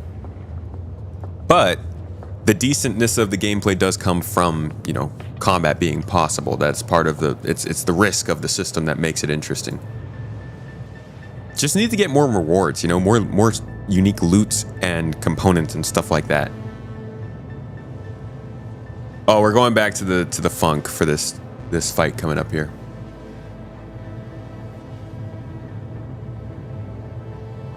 Miners have all they can eat on Ignis. Really? Ignis is good mining?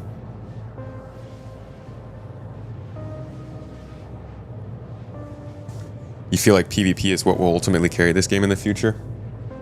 I don't think so. I think PvP is actually going to be a small part of the game. Player interaction, yeah, will carry the game, but not specifically players fighting each other.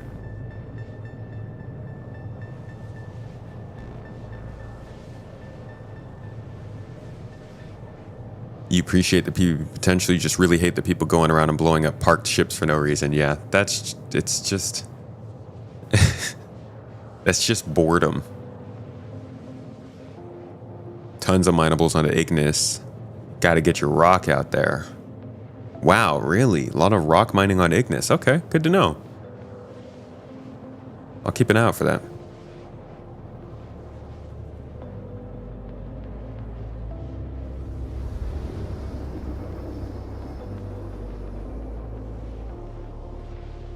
They're definitely looking to depend more on the player economy, which, you know, shows that they want the players to have more drive in how the game goes. Agree with you there. The thing is, you don't need PvP to have danger, right? We don't have pirate NPCs right now. Hell, we don't have pirate haulers. Imagine how much more this game would expand with NPCs doing the stuff that players already do.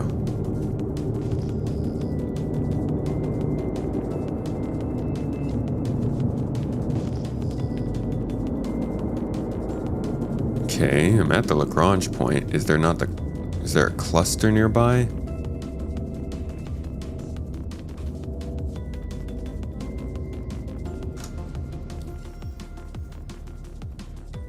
NPCs are too easy. Do you believe that they can't make NPCs harder? Wow, so this is literally just Lagrange. There's nothing here. It's just the Lagrange. All right, let's continue over to Bloom then.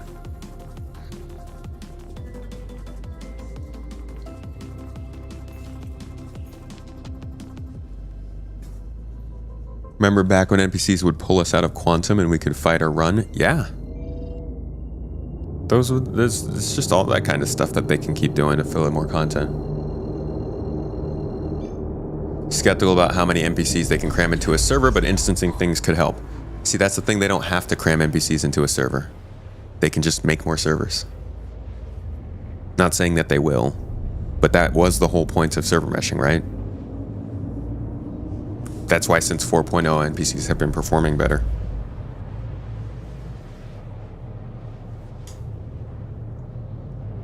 One reason people shoot parked cars is that you don't always know if they're potential hostile or not.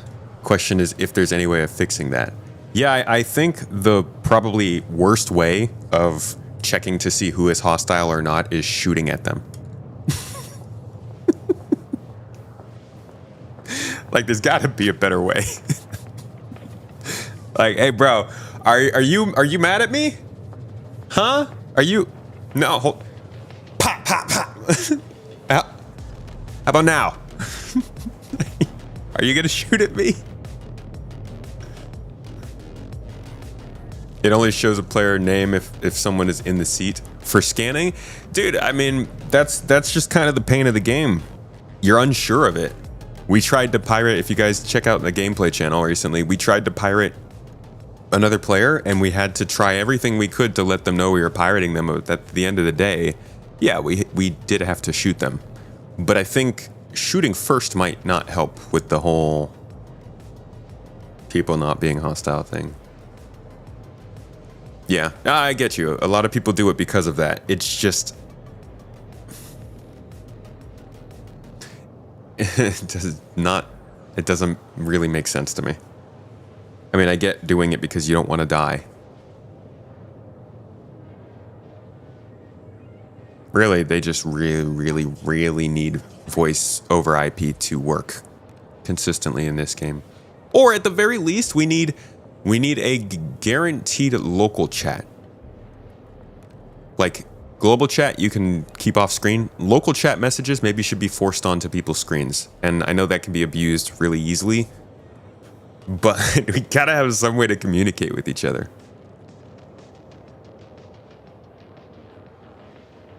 Oh, I'd love to move away from shoot first, ask questions later.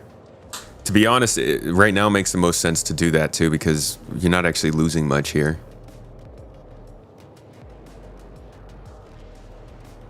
Yeah, that's what I'm saying. If you can turn chat and VoIP off, a local chat that is forced onto the screen would still be helpful.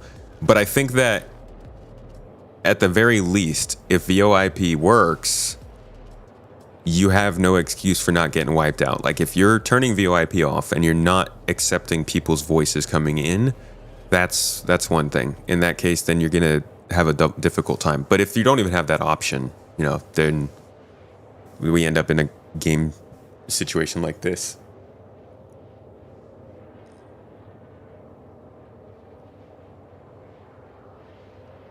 Having the ability to have local and global chat separate, a lot less people would turn local chat off even if it was an option. Yeah. They have to do that at some point, right? We can't have all of the people from 5 different star systems chatting on the same 12 lines of text. That would be insane. At some point, they're going to have to break it up geographically or something. Astronomically? I don't even know what the word would be for that.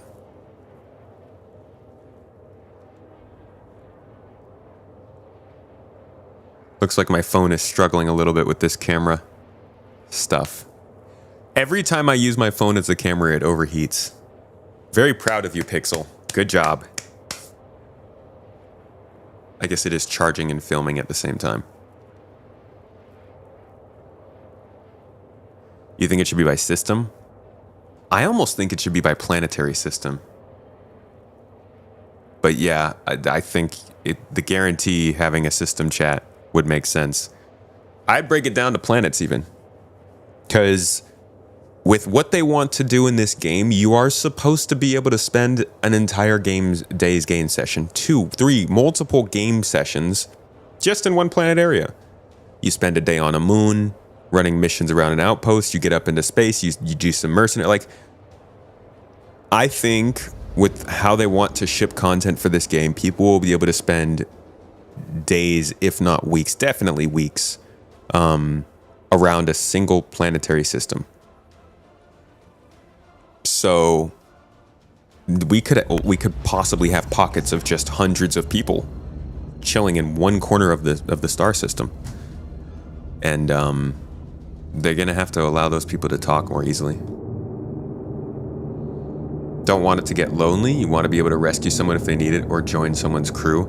Well, I don't think that the chat system will limit your ability to play, because we're also going to have missions and beacons. We're going to have guide systems. We're going to have looking for group services. The chat is just for communication. You'll still have a lot of other ways to get involved with people.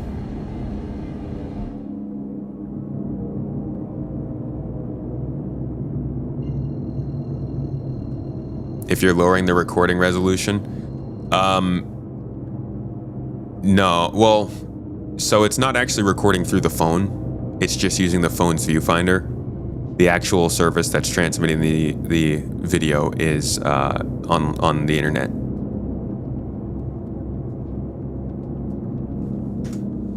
So I think it's using whatever the default is for the online thing. 720p most likely.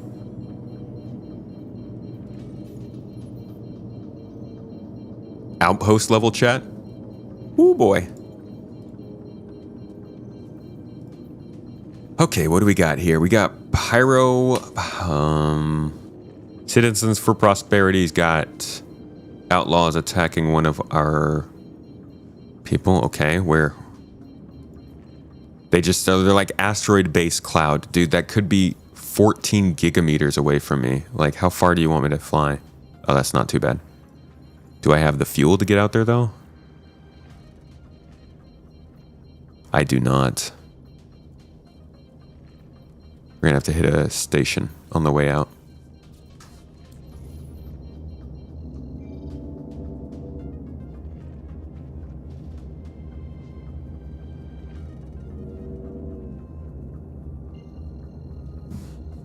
Most people turn off voice chat anyways, and text is too slow to have time to assess a threat. Not really a way around it.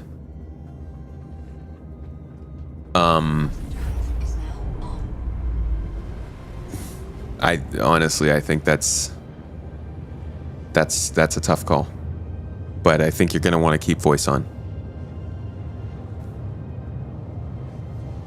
Like, you're gonna be able to hail other people, and the person's gonna show up on this screen, right? When you call somebody when they're in their ship, you show up on this screen.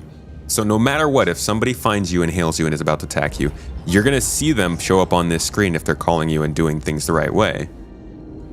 At that point, you should probably turn voice on, look at your text chat, something. Like, only so much hand-holding can be done. People need to start to take responsibility for the fact that they exist in an environment where they have to talk to people.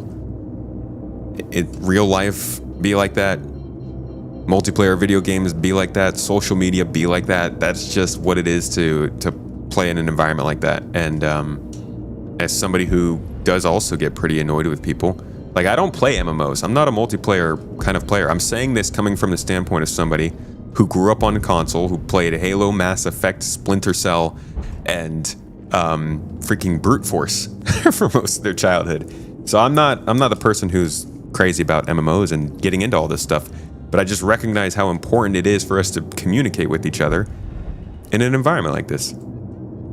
The game's only as good as we make it.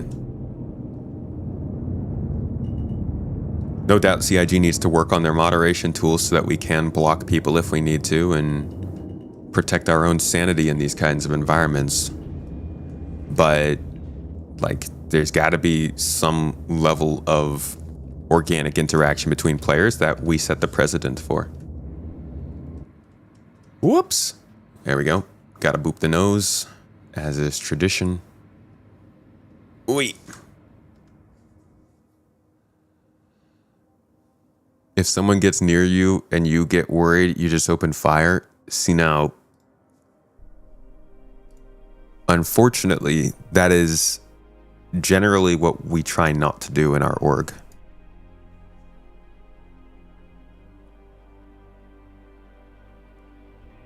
Yeah, if the hailing system worked, and the VoIP system worked, and the text channel worked.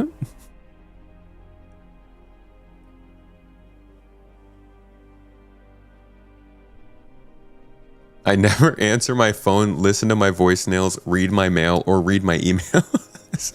So how could I have known?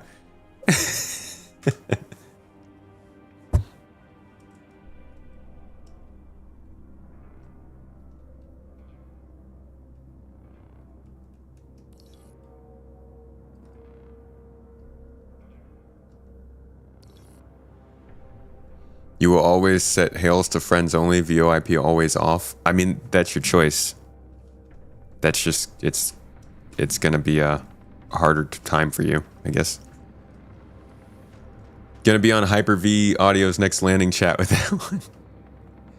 Hey man, I have some good ones. You can get me in the good section too.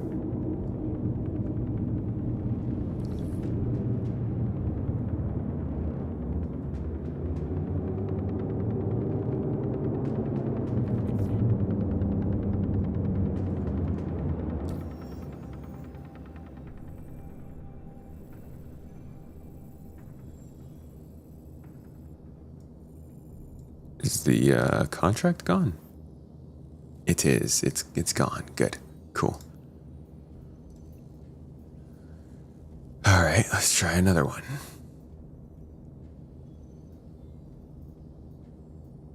Pilot in distress. One of our pilots at an asteroid cluster. What? It's still...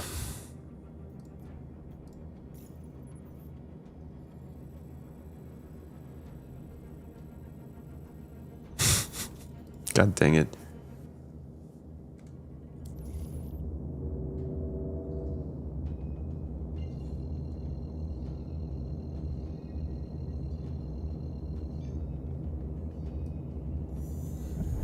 Would be nice if you could have a hail target vessel button that just simply makes a big buzzy red alert pop all over the target's HUD that they're being hailed by you. Yeah. Something as simple as that. A red sign here in the screen. Could be that easy. But you see, like, it doesn't matter. There are people who play the game who will, just cut themselves off from the entire community.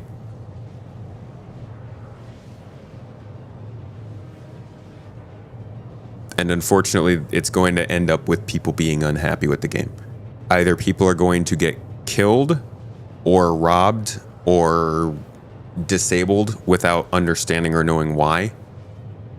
Or people are going to not have the ability to communicate that they're going to do those things because CIG doesn't see the need since people turn them off anyways. Either way, they're building this game multiplayer and people are going to try and play it single player, and it's going to be rough for people, I think. But yeah, I hope they can just put up a nice solid sign that at least informs you that somebody's interested, and you should turn on like your text chat at the very least.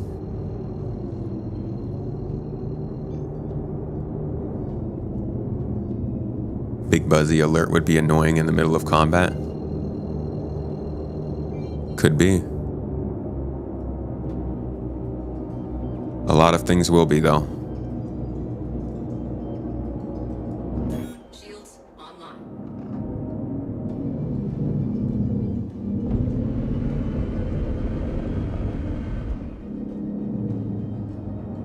This is our mission location, right?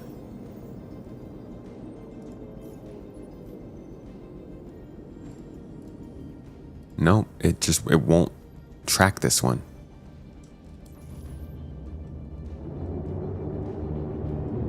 Protect the ship. What ship?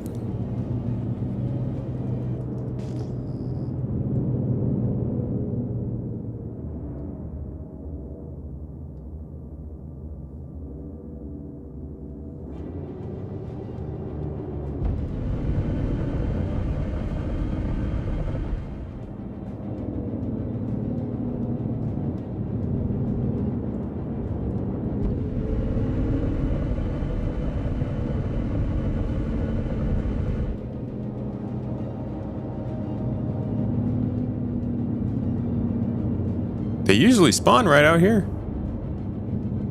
I'm not getting any closer to that asteroid base.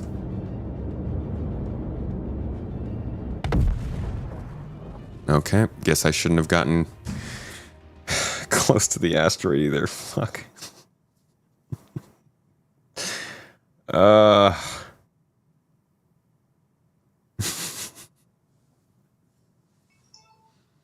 my tomatoes up! Yeah, they gonna f me up. They gonna f me up real good.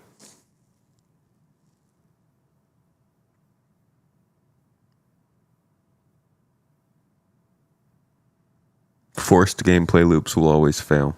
What do you consider a forced gameplay loop?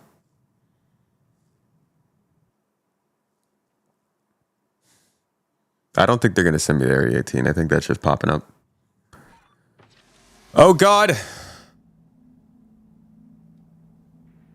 I think they sent me to Area 18.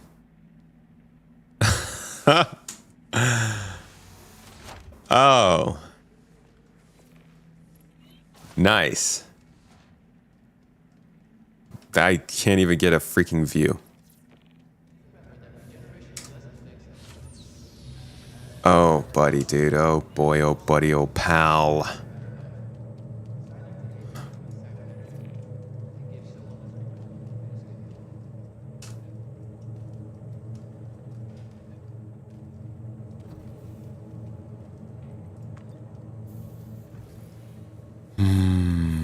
An indicator outside of a target lock, I think it'd be good because target locks are sometimes just used to locate and not necessarily to engage.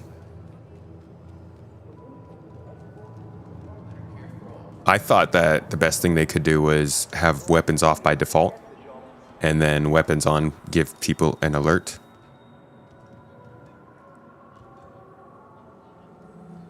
I set my spawn at the Pyro side of this station.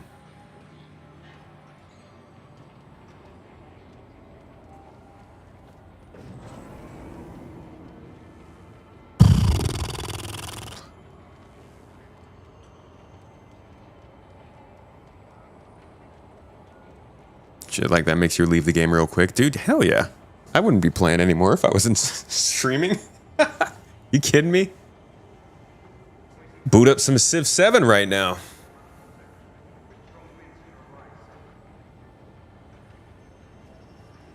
I missed some of the later conversation because I went and blew myself up.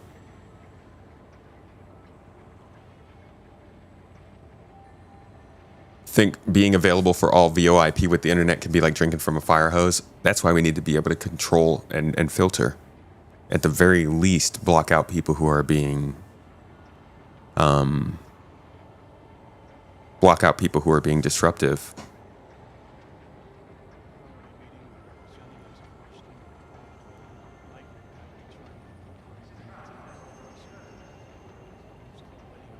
That's a lot of players. As a pirate, so to speak, in this game, no one ever answers, hails, or responds to voice, even when it was working. That is why most people just kill negotiations. It's never possible.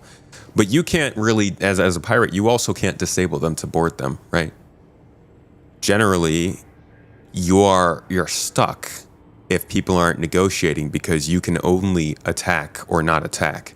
But once engineering is in and it's more about disabling ships, if people refuse to negotiate with you, you can just shoot their thrusters out and board their ship. You still don't have to kill them, right? We'll have non-lethal ways of taking people down, and you can take the stuff as you need and then leave them there. At some point, these people are going to understand, hey, if I don't want to be knocked out and left for dead without half of my cargo, I should probably answer these people and negotiate. Or just don't be somewhere where you can get attacked like that. Which again, the game doesn't support because it's not finished, and that's sucks. So right now it can't play out like that as much, but that's the direction it's going to be in. And I think if people are deciding I just want to close myself off from the rest of the game world while I play in the future of this game, it's completely a choice. But you should look at where you are in the game and make sure it's a place that fits that kind of play style. Somewhere that may be a little bit safer or not as contested. Or Arena Commander.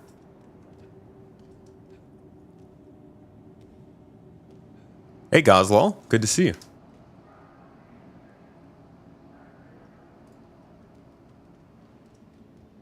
This has been the roughest patch cycle in a while for you. Has you rethinking SC altogether?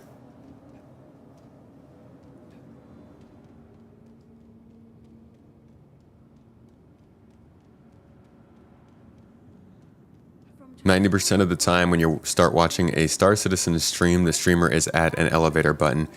Actually, Choslo, Welcome to the ASOP vehicle retrieval system. I told him I wouldn't do this. We actually have a group chat, all of the streamers, and we try to keep tabs on where you are throughout the community so that, you know, if there is a time when we think you're about to switch to somebody else's stream or something, we try to run to the next elevator button just to catch you off guard as you join. I figured the jig is kind of up since it seems like you caught on. But it was fun while it lasted. Okay, I need to find something else to do now. Because I don't feel like fighting in this Hornet anymore. If every time I do, I just get sent all the way back. Like, we didn't even see somebody in Pyro, dude. Thank you for visiting ArcCorp, Stanton's capital of commerce. Whatever your transaction, we wish you a beneficial and prosperous stay. Welcome to the ASOP vehicle retrieval system.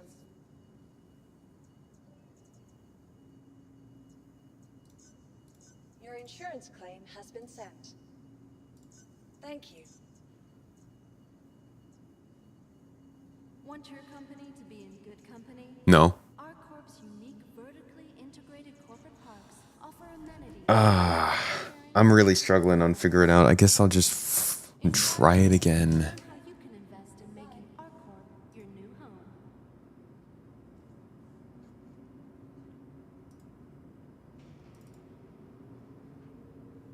With asteroids like those, who needs enemies, right? Freaking their countermeasures are completely unforeseeable. How do you fight back against pirates that use invisible asteroids? The latest travel Not even Marcos Inaros could do that. check the departure and arrival boards conveniently located throughout the Come to Crusader, lots of bounties to fight here. Yeah. Crusader's so hoity-toity, though. Crusader's gonna be like, a city in the clouds. Leave this city and join us in the sky. Shut up. You can't even take care of your own growth of gangery in your backyard. I don't want to hear it. If it helps ease the pain, you finally got the ball turret, nose turret, pink paint, and Ardors 2s and 3s on your Hornet MK2, and the ATC is eaten it 5 times, and the ballistics disappeared from the turret. You know, Goslal, your suffering does not make me feel better. I'm sorry to hear that you're having that happen too. But hey, at least we can all suffer together, right? we wish you a beneficial.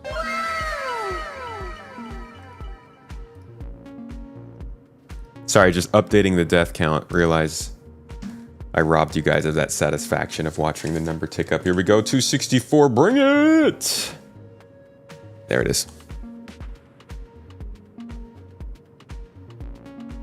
Want your company to be in good company? ArcCorp's unique vertically Webcam is Skippy. I'm currently filming from my phone because our camera stopped working and we can't get a new one yet. So my phone is doing as good as it can. Shout out to anybody who supports us. Thank you for helping us replace some of this equipment that for some reason likes to just annihilate itself. Every sub helps.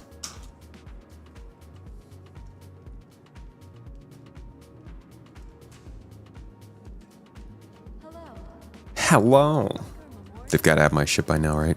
servicing the greater Area 18 metropolitan Welcome area. to the ASOP vehicle retrieval system. Wherever your final Vehicle destination. selected.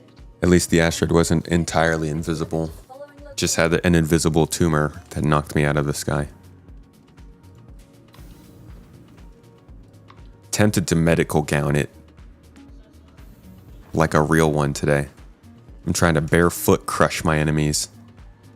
A little kinky.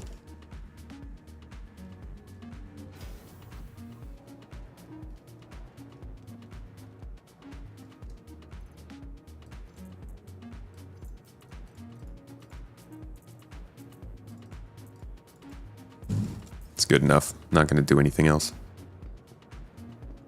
Will we get passenger flight by 1.0? We will.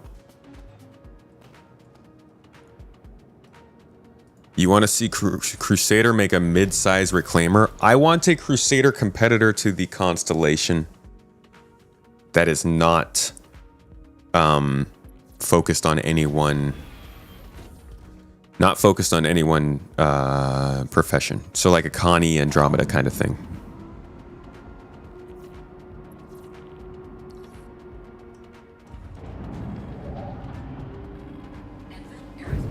Crusader needs a light fighter. I mean, it doesn't make sense for them. The Ares doesn't even make sense to them. Crusader's generally focused on industry and moving things. General purpose ships and transportation of stuff, people, and things like data. The Crusader trams as a ship. That'd be cool. It's not the MSR because the MSR is focused on a profession. I want something that is not.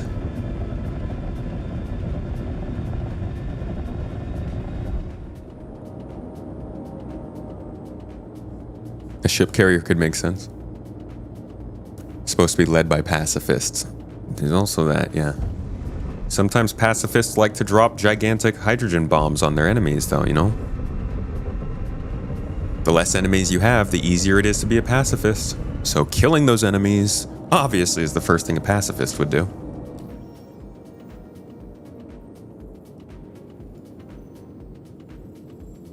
All right, you know what? I'm actually going to take you up on your offer. Let's see what Crusader has for us.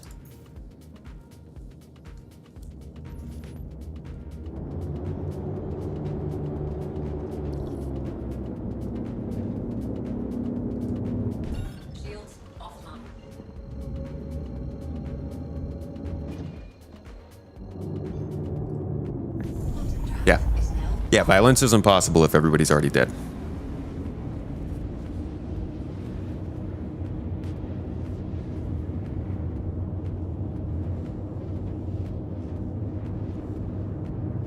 Oh, you saw me leave an area 18? Nice.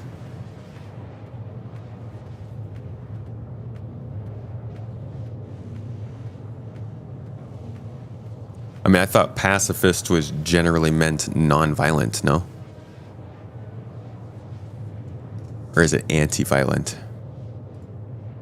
In which case, you use violence to stop the greater violence. Sounds like a slippery slope. A person who believes that war and violence are unjustifiable. Okay, yeah, so they are literally no violence, non-violent.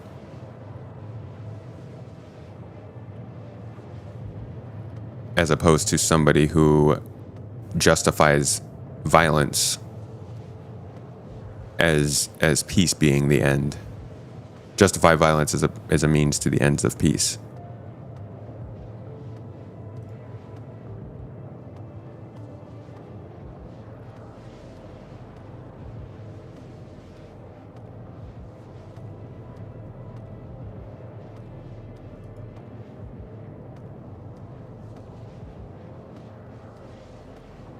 I don't know why you're talking about Ukrainians.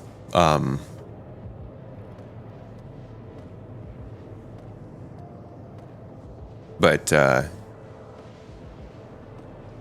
yeah, I was just making a joke about killing somebody as a pacifist. Pacifists don't bomb people is my point. And so why did they make the A2? That's actually a really big thing for Astropub. He's like really pissed about how they've kind of changed the Crusader ships for good reason. They kind of changed it just because they wanted it to. And the lore of this game is super in depth, so it's a bummer to change the lore like that.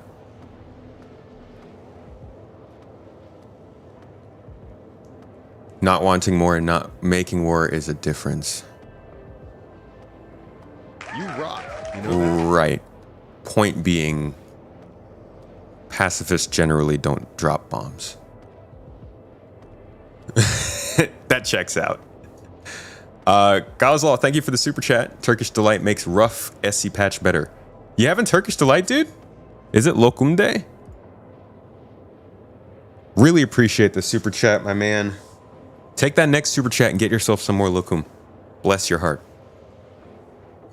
I honestly didn't really like it as a kid. I didn't know much about it. I'm still not crazy about it, but I'll definitely eat it more than I used to. Same with baklava. Never ate baklava as a kid. Was not really excited about the idea of it, even when I was like a young adult. And then now it's tattooed on my arm. Things really can change. See the Colossus bomb as being a Drake or Aegis thing. You don't think Anvil? I guess, yeah, it does seem more Aegis. Aegis was in bed with the Messers, right? Anvil was, was it? No, yeah, Anvil was not with the Messers, which is why they became more prominent. Aegis was with the Messers. Yeah, I'd say they're more likely to drop bombs.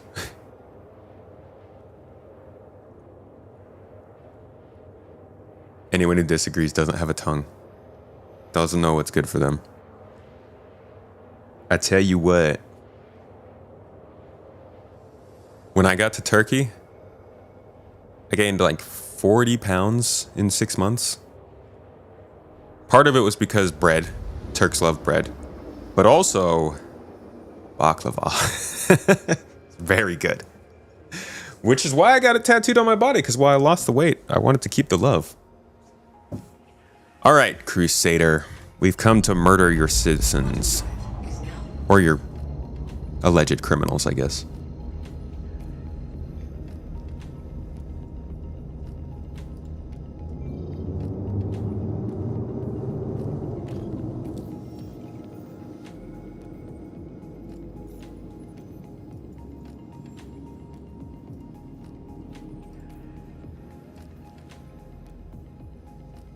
Ship under attack over at Yella. Bounty hunting.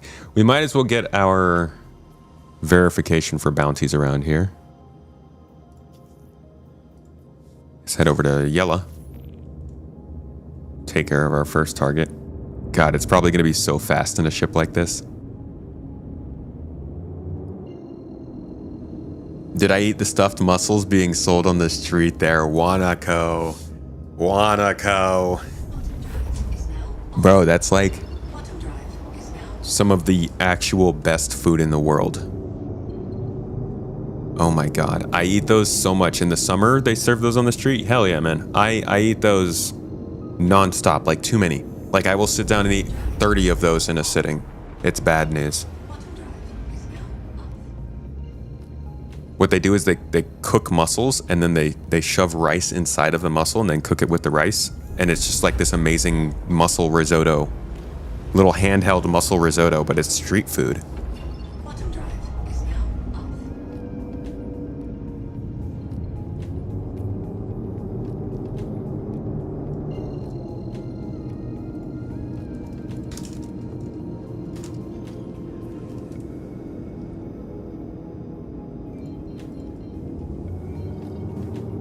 Send you some? Dude, I would totally, I would bring some back with me if I could, but you know how security is. Anti seafood and stuff. What happened to my... Dude, why are you tracking that mission, man? Come to Serbia to try Bodek? Oh, we have so much Bodek in Turkey. Someday I'll have to try Serbian style. Love me some crunchy bodek. Is this becoming a cooking channel? I mean, we have a cooking channel. You guys, if you're here, then you know Wednesdays are cooking days. We will be hopping off of here and going to make some foods and cookies and stuff in a little bit.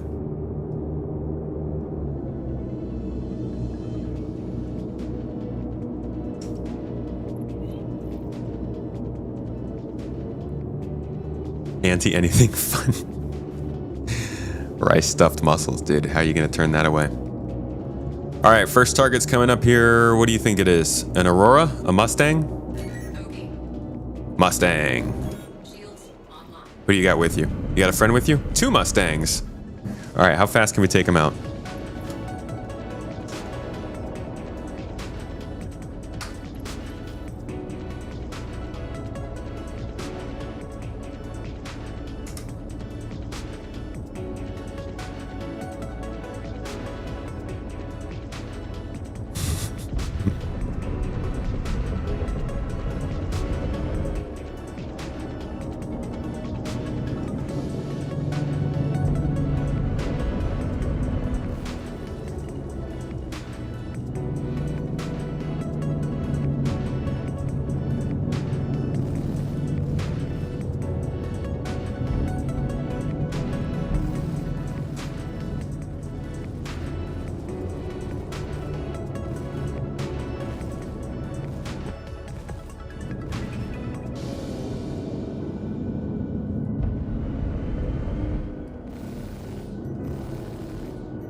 Target destroyed. Just hit him with both guns at the same time. Hey, buddy.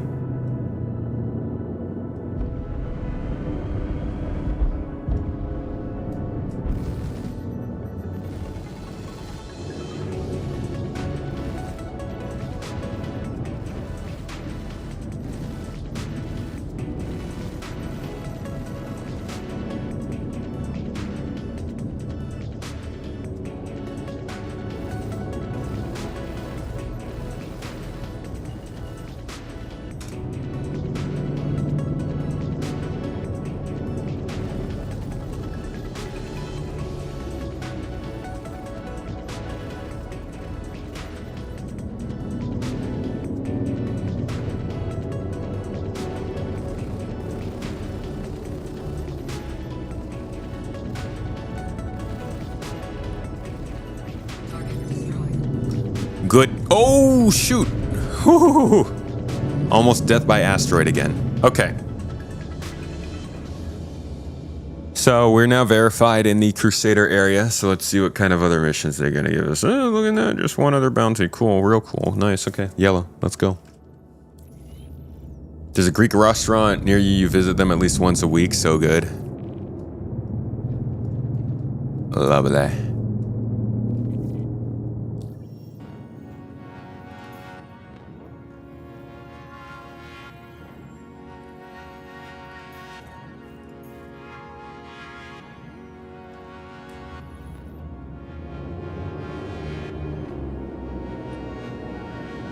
How about Chevapi or Plejeskavajgaja?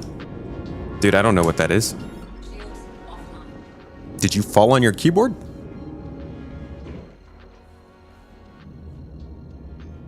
The cooking channel with Mrs. Tomato is great. Wish there was not as much olive hate. Hey, dude, there's more olive love than olive hate. Let's be real. I'm outnumbered over there.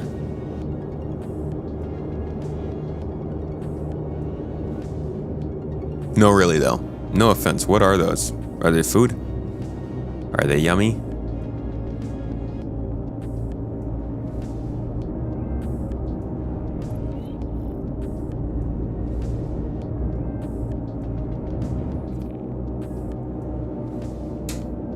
Shields online.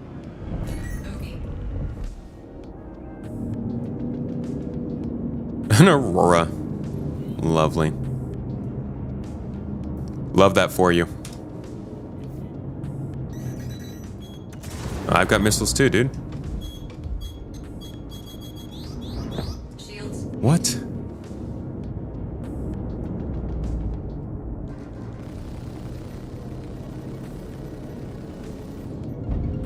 I guess my missiles just missed him. His hit me, but mine missed him. Target destroyed. Like it matters. You just Googled Poljeskavica.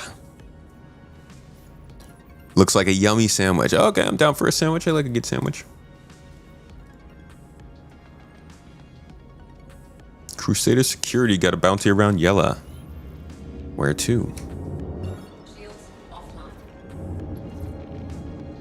You can just scrape these bounties together so quickly in the Yellow Belt, huh? Because they're all just right here.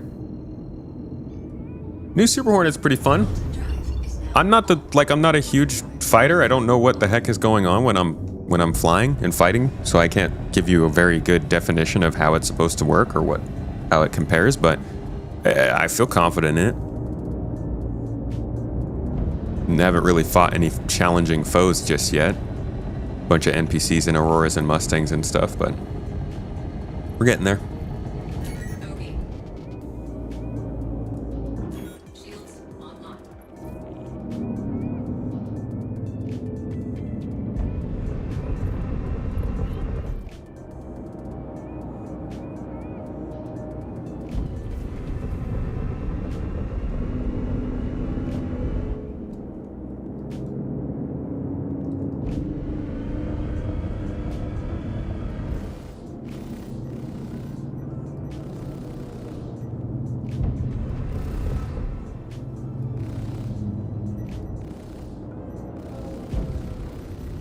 Shields hit.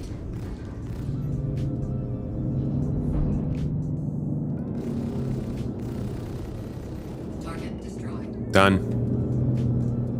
You think we'll see smaller features like button pushing or suit lockers this year? Suit lockers, maybe. I think both of those could be maybes.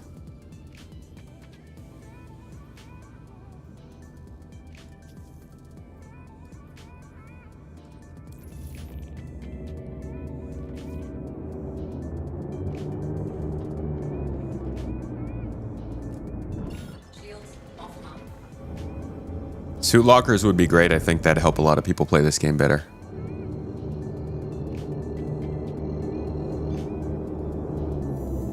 Quantum drive is now on. Yeela? Is now off. Yeet. Oh, are we going to the ground? I'm not prepared for this. Quantum drive is now on.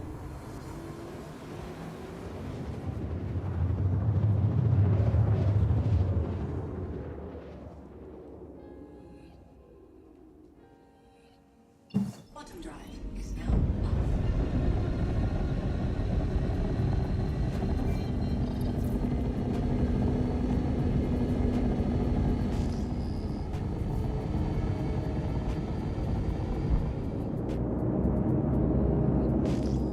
They better not be on the freaking ground, this stupid derelict ship.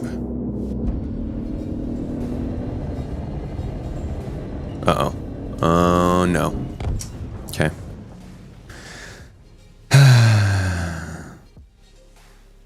I don't know what I expected.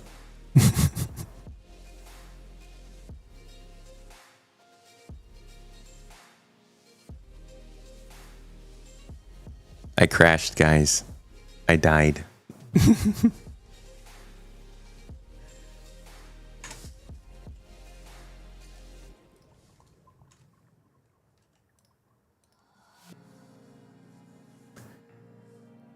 Too much, dude. The freaking moons constantly getting in the way are frustrating.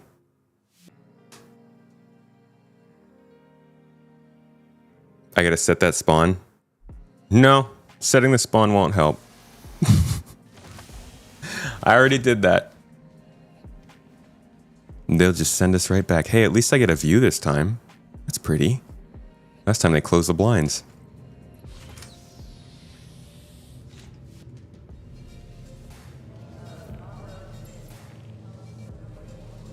Yella does have a really, really light atmosphere. That's my fault for not taking that into account. Do you think the Connie series have at some point rework inside the ships? They will get a rework, yes. They have to get a rework.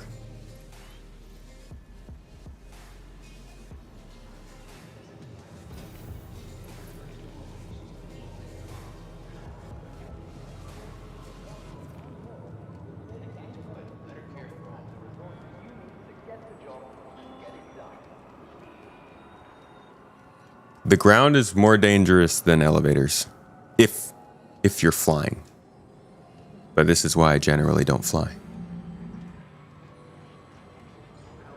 If you're not flying, then it's elevators all day. It's actually the elevators in the ships that you're not flying that'll be most dangerous to you.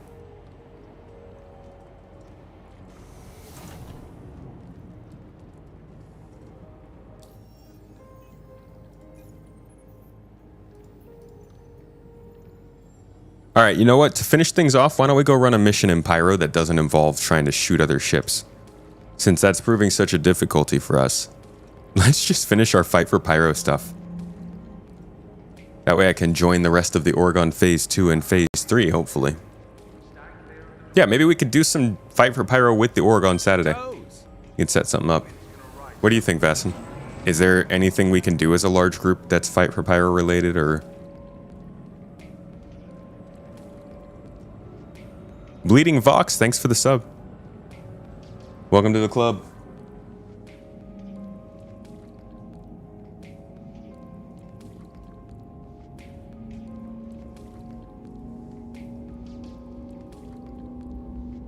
Phase 2 is super easy. It's just FPS missions, right?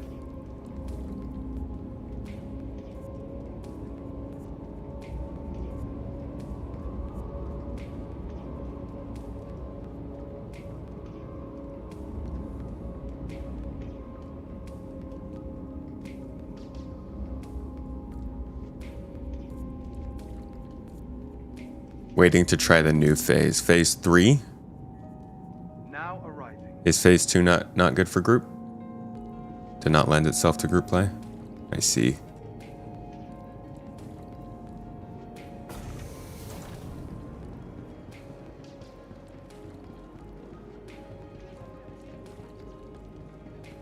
Yeah, I saw that there were a couple videos that came out about him. I haven't seen it yet. No, new Super Hornet went well.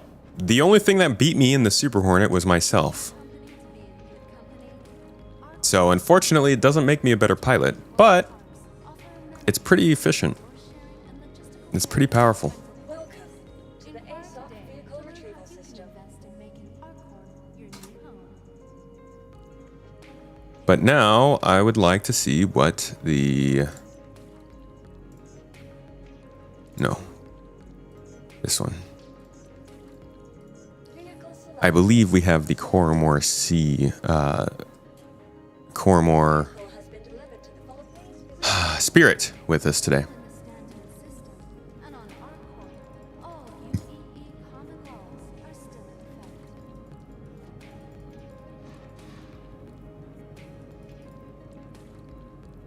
Yeah, we were trying the Heartseeker. Do I think the Super Hornet will get nerfed? Dude, I have no clue. I don't know what does or... I mean, yes. Right, at some point, yes. It will... Its power will change and most likely not up. I don't know when that will happen, how much it will happen by, anything like that. It feels not... Like, I didn't get to put it through that much of a test. At least not defensively. I think Tyrus is running his thing all day Saturday. We can still run something. That's fine. They won't be related. If he's doing contested zones, we could run something else on Saturday.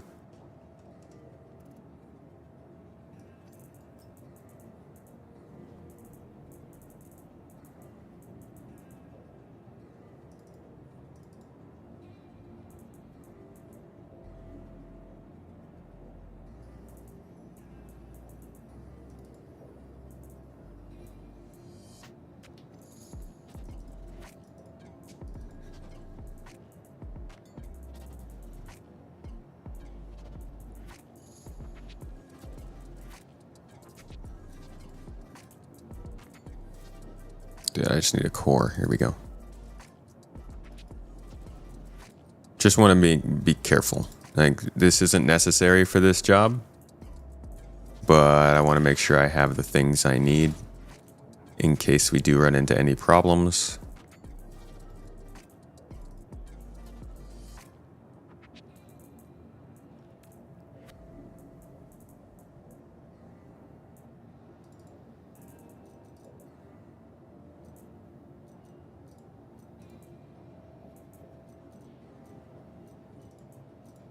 think we're mostly good. Okay. Let's head out to the Pyro Gateway. Doesn't feel OP. It feels pretty similar to my old Super Hornet. I have the same amount of guns. Maybe the guns are a little bit bigger. I'm not sure.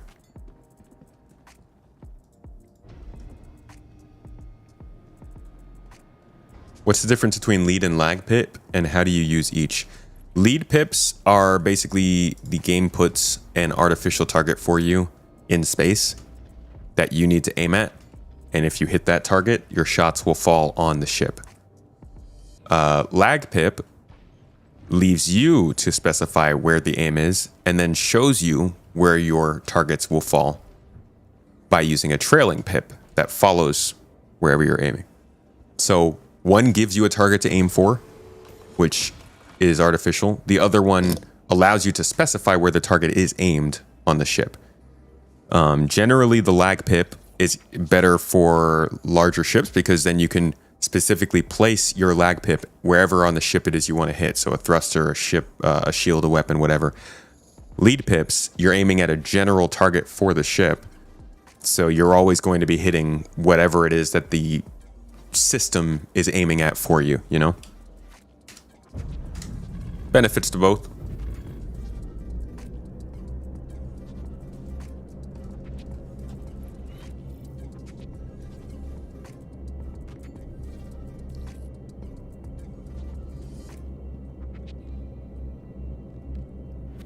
My camera froze? Oh my god.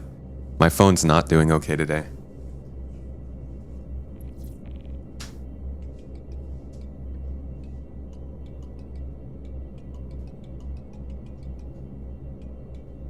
Yeah, folks. Sorry, everybody. I'm not going to be able to use a camera today. Looks like my phone overheated. I don't know. I think I might just stream without a camera for some time.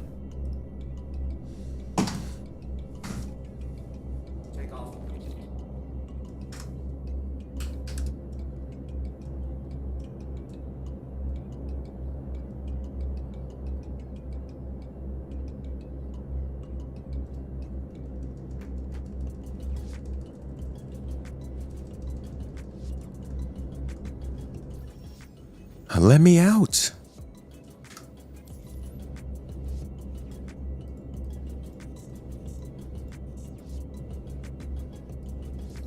For fuck's sake.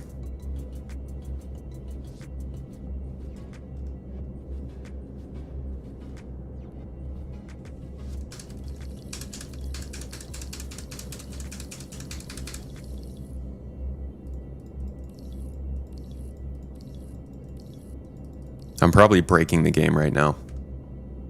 I don't care, I'm impatient. Let me out. This is not a dance.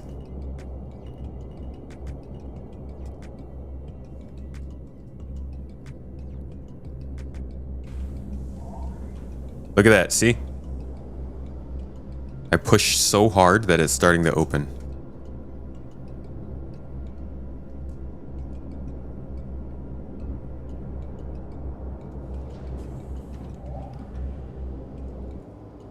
Freedom!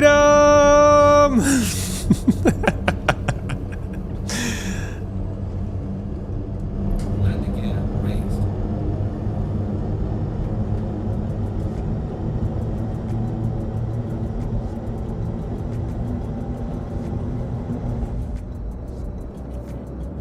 Shields off. Oh, nice. That's where we're going. Got to get the freedom soundbite from Paul. I don't know that one.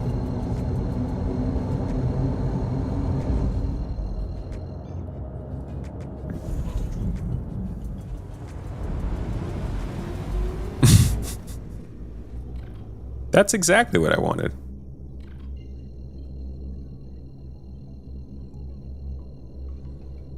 All right. What's 3 trips to Pyro in the space of 2 hours? Nothing wrong with that, right? Hey, what's up, Jason Kane? How you doing in chat? I'm flying the Zeus right now. Specifically the lovely ES. The one and only. The sleek and lovely. The slightly fat and chunky. The one with the misshapen butt, man. That ramp makes it a little hard to load stuff in, but I guess that's kind of the point. They had to spit in the face of all the spirit folks who thought that they were really doing, sorry. God, what's the name of this ship? Zeus. All the Zeus folks that thought that they were going to outdo the spirit easy and no problem.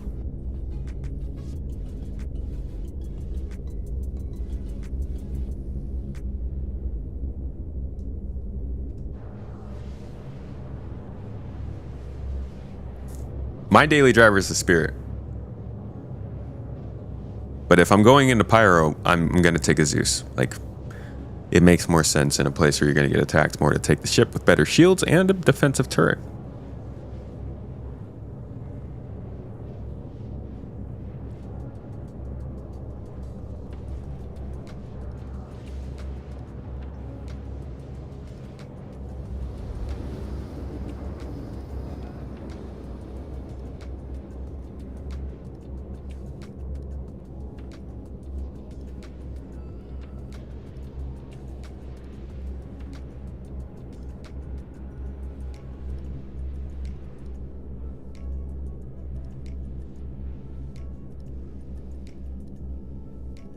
Quantum drive is now off.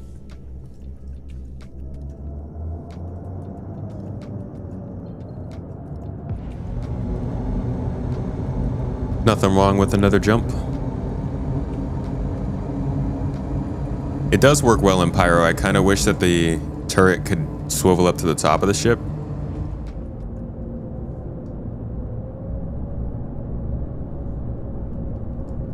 Think that'd be really nice. Not a deal breaker though. Definitely easier to defend than your some of your like similarly sized ships.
It's a very melancholy song to fly to Pyro But hey, it got us through. Alrighty. Now we go to the checkpoint. We're going to pick up some packages, and then we're going to make some drop-offs. Gonna like actually get something done today.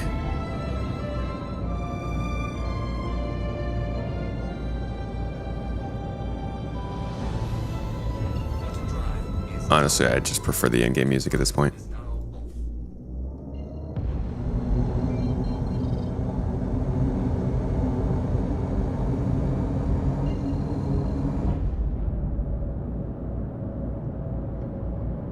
How many people are still working through Pyro Phase 1? Fight for Pyro. How many people are completely ignoring it? Not interested at all in the ongoing events, just kind of continuing to play Star Citizen as you do.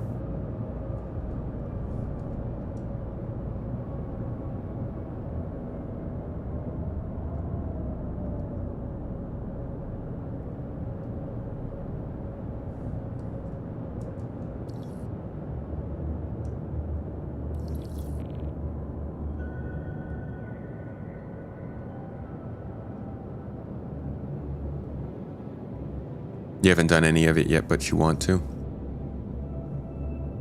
You don't care about Pyro? You're ignoring all events? They screwed your other events, so screw it. You're never gonna do an event?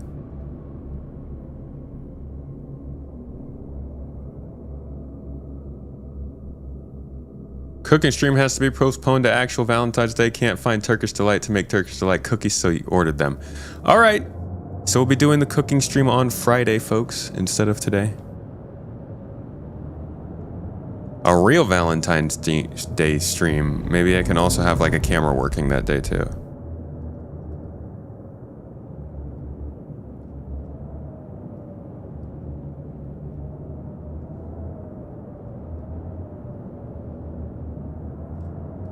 Mad about the ship cosmetics ignored. Didn't know you needed to do both to get them. Oh, because you're not doing the fight for Pyro stuff?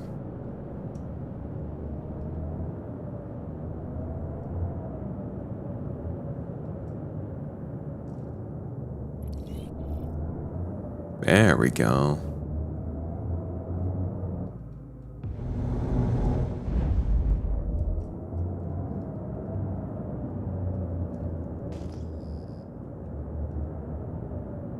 Oy, that slowed down our frame rate.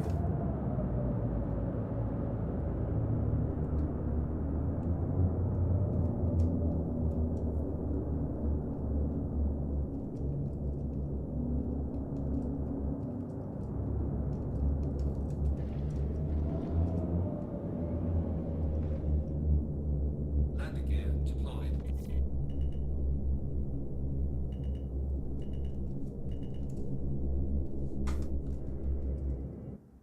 Okay, we're gonna turn in sideways here because we're gonna have to grab some boxes and load them in.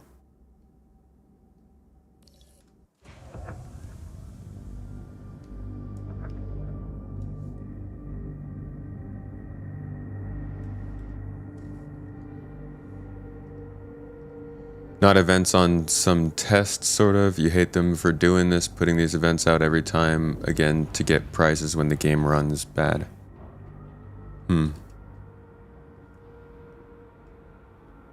So like once... What's the line for running events? Whoops. Like how good does the game need to be to run events? Won't bother to go into Pyro, it's a dump. Yeah, sometimes the dump's where everybody leaves the valuables.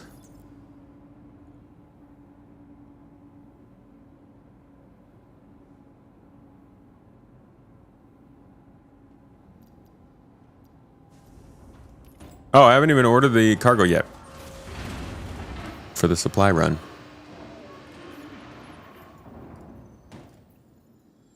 All right, let's see. This one's going to take us to Ruin Station, Shepherd's Rest, Dudley and Daughters. Ruin Station makes sense. Where's Shepherd's Rest? Dudley and Daughters, I think, is also a space station. Could probably take both of those. Let me double check.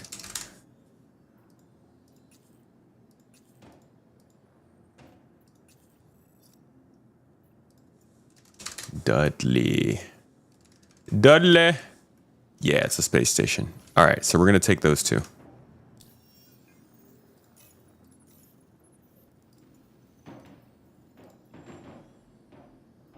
Ruin.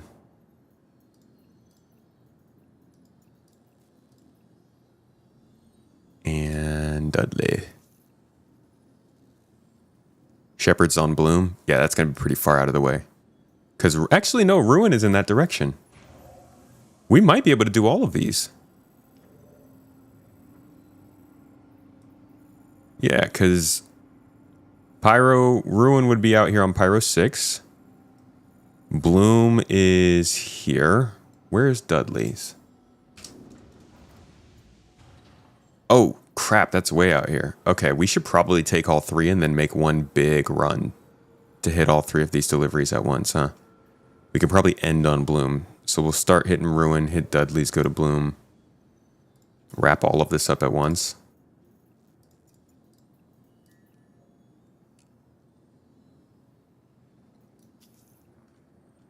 PvP is usually hot there. Very nice. All right, first run is going to be let's see, we got medical supplies, processed food, agricultural. Awesome. So it should be easy to separate them as needed.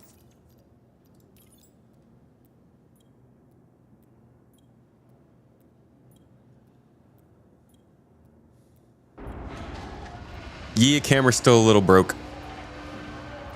Working on it.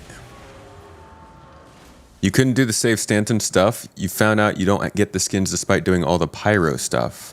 Ah, I see. Yeah, I'm in the same boat. I didn't do any of the save Stanton stuff. I'm sorry that it's like that. I'm guessing they'll give us another chance to get these earnables, though. Like, these assets will be something that can be gotten in the future. I wouldn't doubt.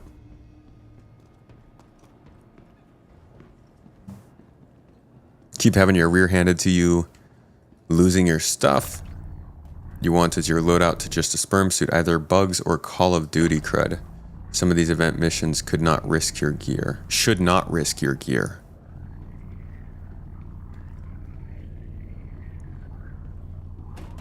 Do you mean like, what do you mean should not risk your gear?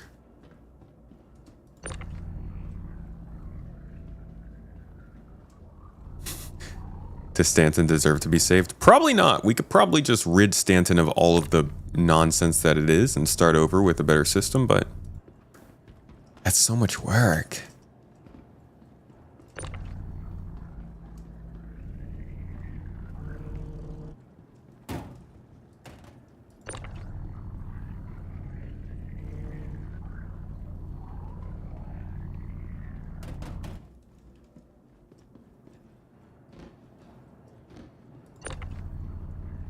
Wait, what am I doing?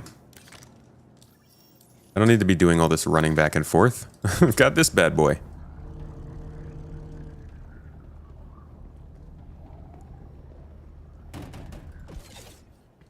So I can just reach the box from here.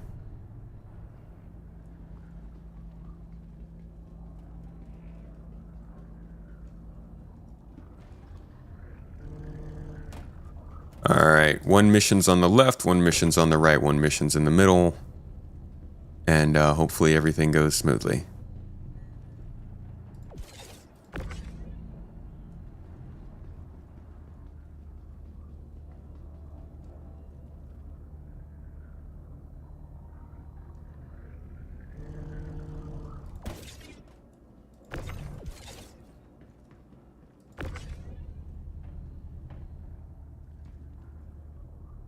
Bugs are fine, but completing the event and the game basically giving you the middle finger is such a waste of time. I'm here with you on that, dude. When the game just completely fails when you're running the mission, you don't really want to run it anymore.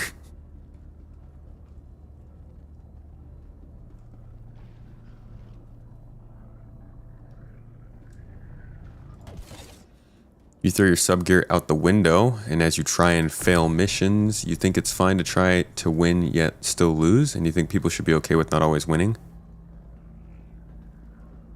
People deserve to have ways to get the stuff back that they lost, but I do think people...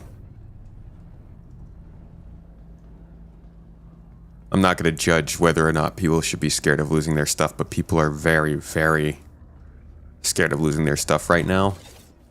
And right now seems like the most ripe time to be able to lose stuff.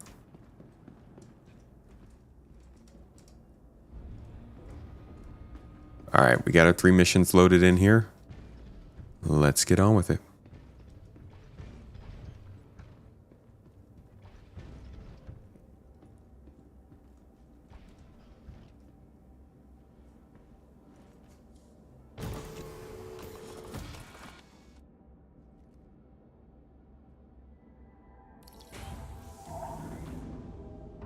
Oh my god, they just opened the door for us, folks. But what? It's a new day. Maybe I ranked up or something. They just respect me more. Welcome to Roman Space Industries. Enjoy the run. System check. Take off complete.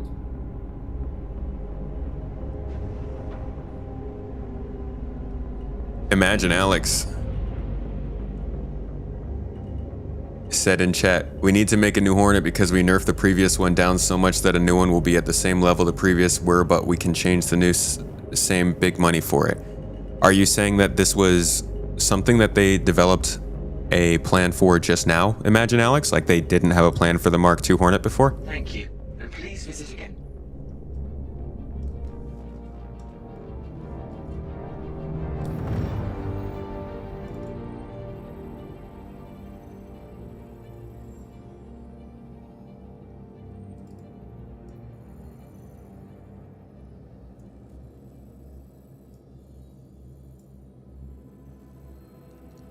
First stop, Ruin. Freaking, that's a trek, dude. 82 gigameters away. Who the heck wants to fly that far? Is now on. Gear raised. Ay, ay, ay, ay. Oh, okay. It's gonna be a little bit of a way. Where's my pirate? My eye patch for the pirate? I have no eyes, dude. It's all juice. There's juice all the way down. Pirate juice.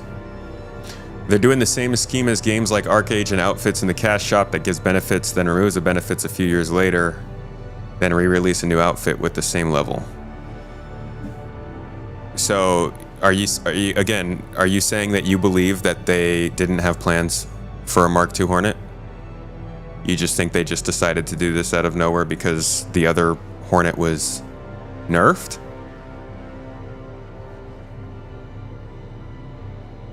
Don't we find out the new plan for item recovery this week in SCL? Did they say that?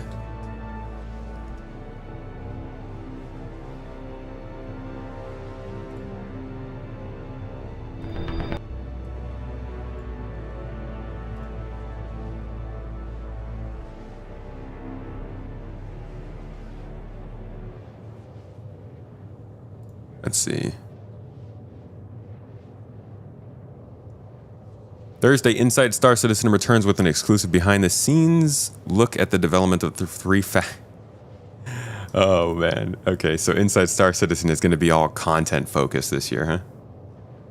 We don't know that yet. This is just the first one, but the first one is going to be content-focused on what's going on rather than a look at 4.1. And they don't have anything about a roadmap roundup yet, so they might be ditching the roadmap. It's like, it's going to be mid-February. With no update.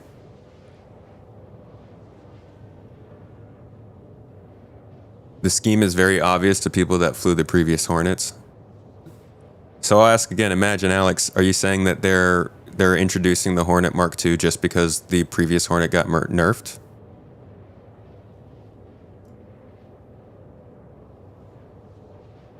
Yeah, I don't see anything about about item recovery here.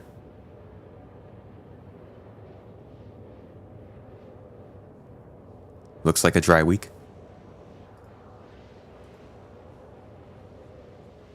I think Jared may have said it in the stream. I'll keep an eye out. I don't see anything about it. Maybe it's in a week or two.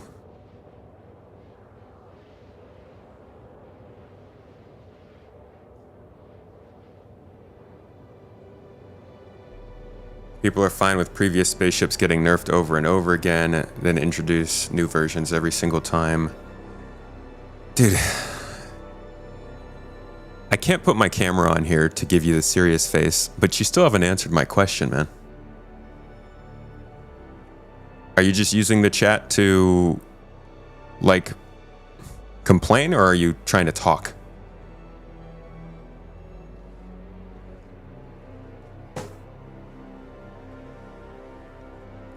Nothing should be made to a MX2 until the game is finished. The original ship should be launched with all ship changes and no cash grabs.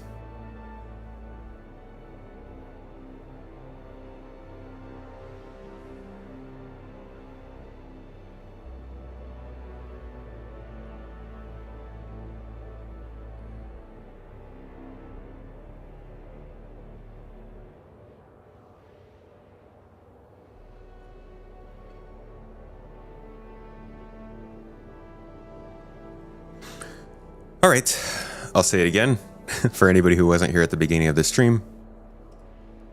The Hornet Mark IIs have been planned for at least 10 years. They announced them more than 9 years ago.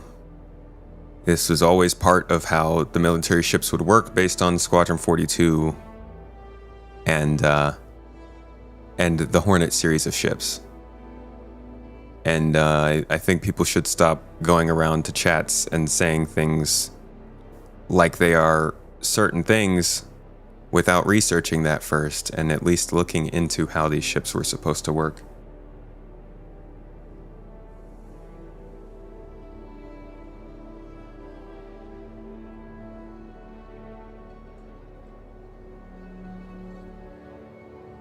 Like, I understand not being happy about new ships possibly complicating balance, but it's weird to say that these ships shouldn't be made just because they're Mark IIs when they existed already. Like, these, I don't know.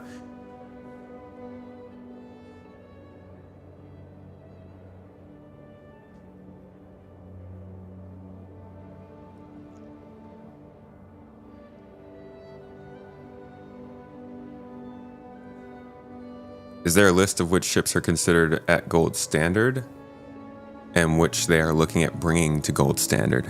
No. And I think that'd be difficult to keep because the gold standard's changing so much right now. So like they update a ship to gold standard and within a couple of years it's not anymore. But maybe they could be like, this ship is updated as of this amount of time. Ships updated after 2022 obviously have more feature functionality and inventory and components than the ones before that.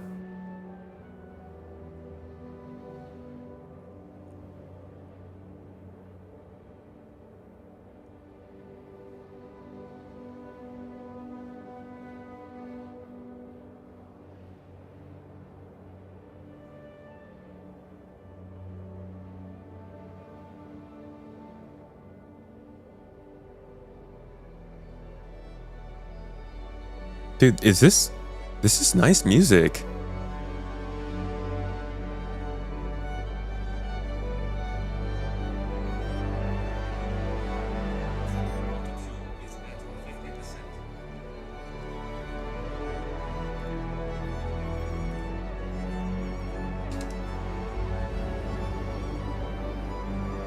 And for anybody in chat who is wondering about that Hornet thing, like, because I realize... Alright. Okay, sorry, can you hold on? Sorry. Just real quick. I'll play this in the background so you can hear them literally. This is, again, this is almost 10 years ago now.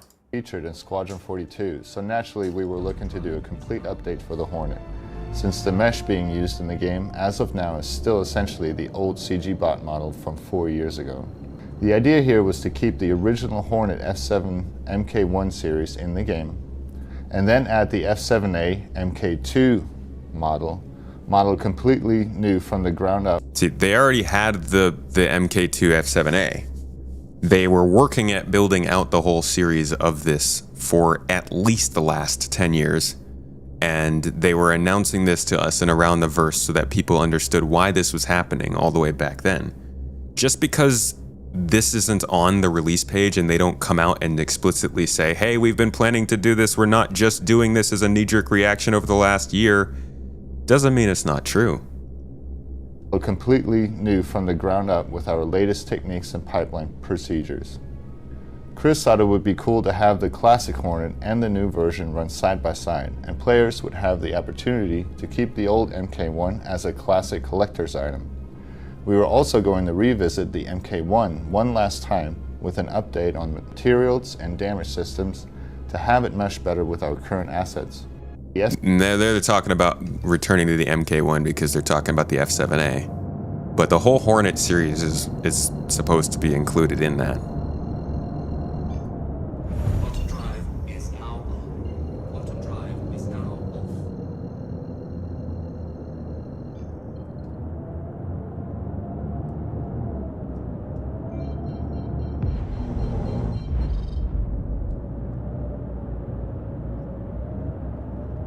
Dude, no money until Seoul.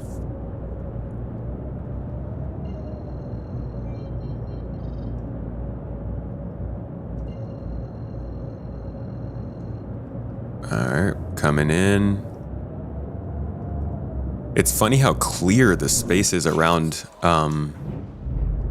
Ruin compared to some of the other space stations in Pyro.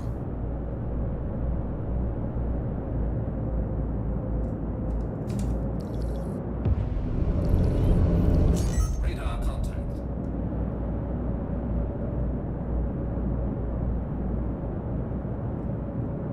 Okay, it looks like we've got a bounty on the other side of the station, a possible problem child.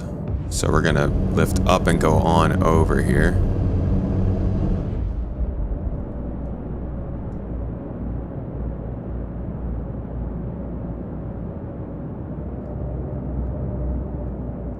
And we should be able to sneak in here without them ever seeing us.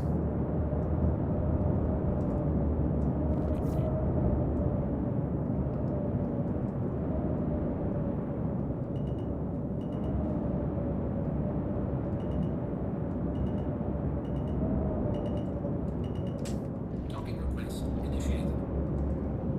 Docking unavailable. Thanks for the extra little mute there, Hangar. Toes. Fun little feature you got.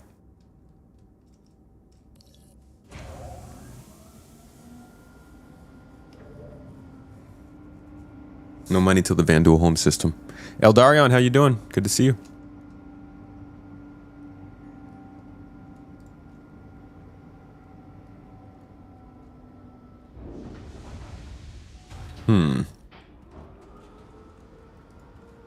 Which of you is food? You food? No. You food? Yeah.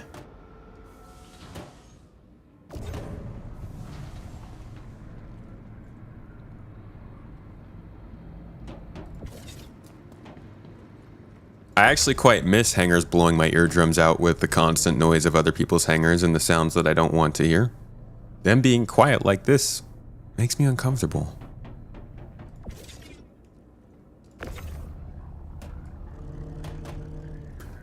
The link to that tweet? Yeah. Let me just put this down.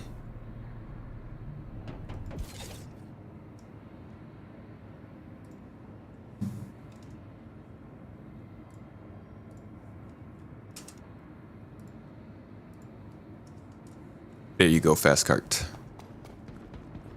Is the Hornet Mark I finished or replaced? It's neither. They're going to keep updating it, but it's also not being replaced by Mark II.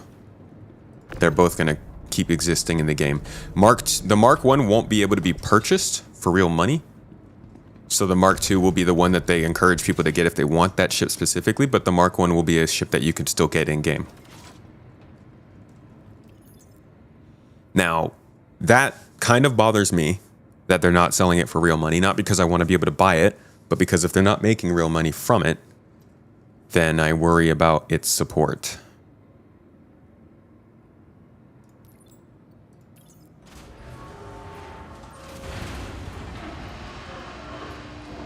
Baron Earth 07, dude. Sorry, I can't really 07 you. It's not as nice when I just say it. Oh man, thank you for subbing. Holy crap. I really appreciate it, man. Sub number 3 today. How you feeling? How you doing? How's your week? How's hump day? 9 months too. That's like a whole baby's worth of time.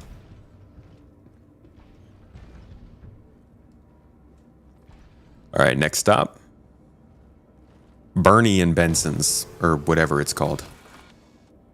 Bernard and Sons? Daughters of Barry?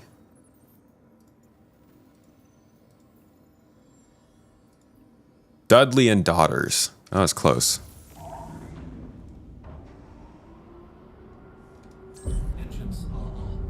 This week is good. You are officially back. Engaged in GII as of yesterday. Ayo, glad to have you back, buddy. Things have changed a little bit, but things have also stayed a lot the same. Hope you do some exploring and see some of the new channels and features we've got. Team's been putting a lot of work into making sure that our GII members can do more. Alrighty, let's get away from these guys. So that GII members can do more and have some more support from their org.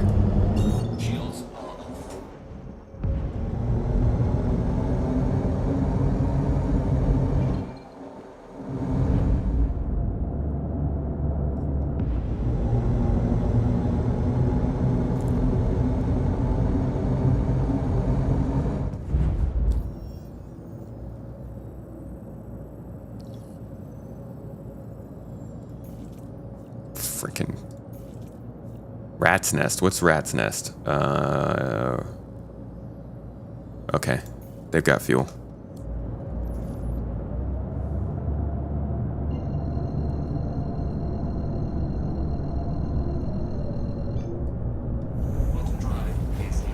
Making them sub babies on hump day.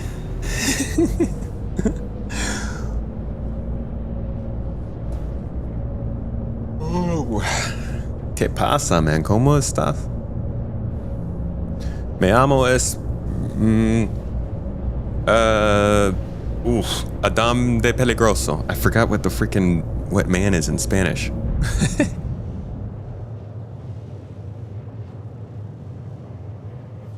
I believe it was peligro, not peligroso.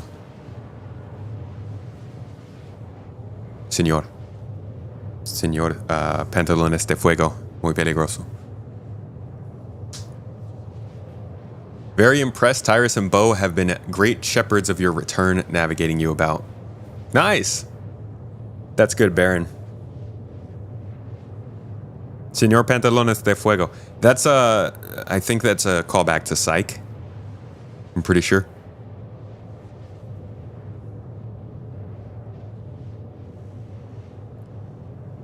You might come back to the org when you're going to put more time into SC. Mainly just testing and trying and playing other games, waiting for the gameplay. I feel you. Like I said, I'm spending a lot of time playing Citizen Sleeper right now. I've been playing a lot of Cyberpunk. Obviously, Civ 7 just came out, so we're playing a lot of that. I will be jumping into Avowed. And at some point here, I want to get back into Elite Dangerous. Me amo Tomero Especial.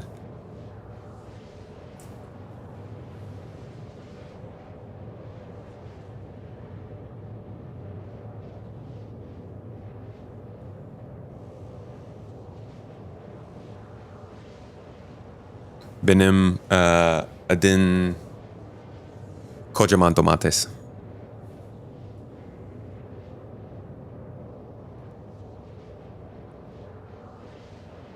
tomates kojamande.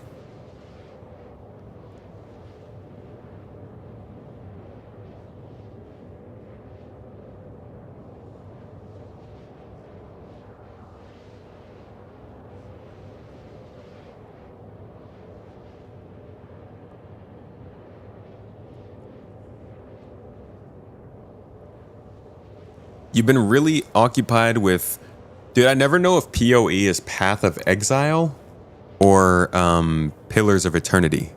But I'm assuming it's Path of Exile. But I just realized the other day that both of them have the same acronym, so now I'm confused. Manor Foundation and Civ 7's on the list. Probably wait for a Steam sale on that one.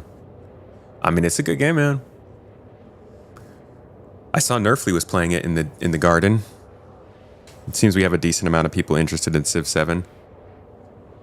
Also, got to keep an eye out for Kingdom Come Deliverance 2, right?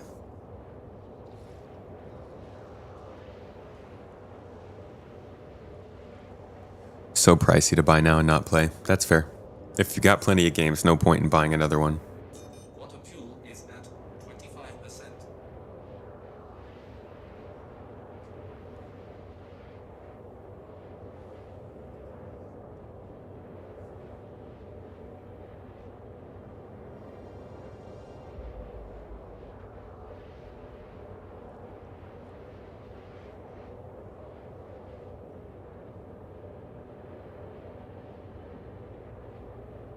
Spend that in SC. Dude, get yourself like a nice pair of headphones or something.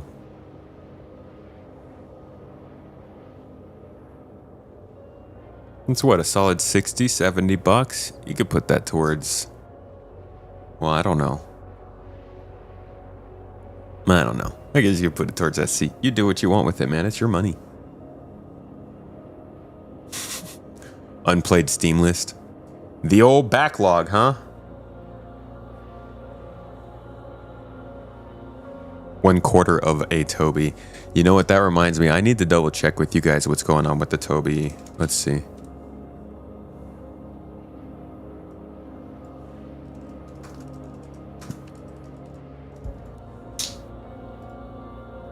I believe it was Red Monster I saw say something about it.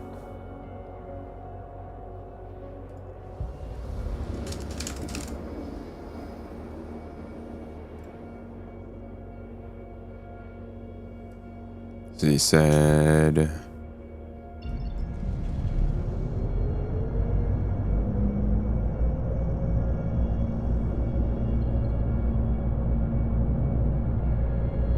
There we go. Whoa. Quantum drive is now off.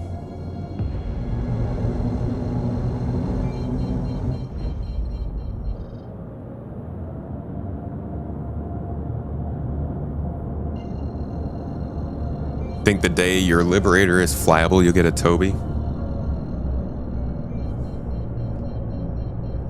The old Liberator. Remember when we thought that was coming in with Pyro because it totally seemed like it was meant to?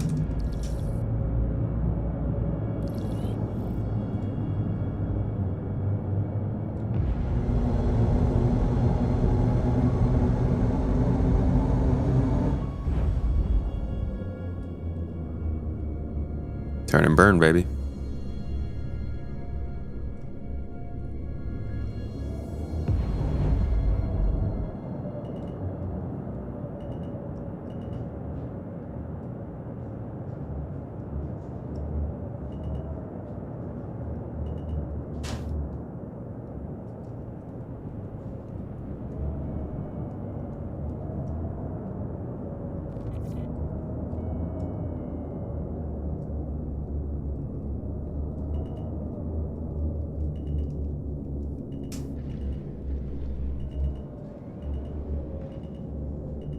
Landing gear deployed.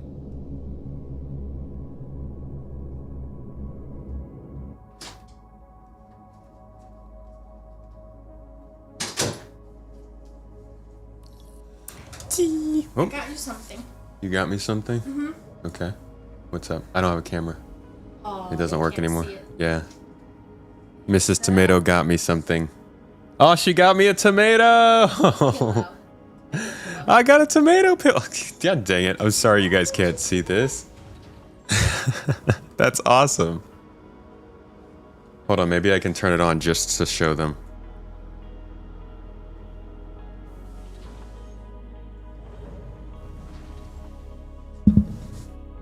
Is this thing on?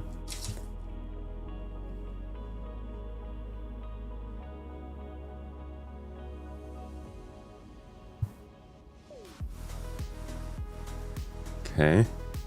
Let's see if... There we go, it works. Look, I got a tomato.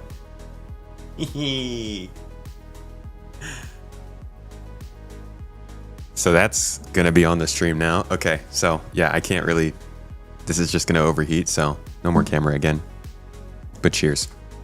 Was it plugged in? No, it overheated. It was plugged in. I think it was overheating and plugged in, or it was filming and plugged in, so it overheated. Well, this doesn't seem to be working.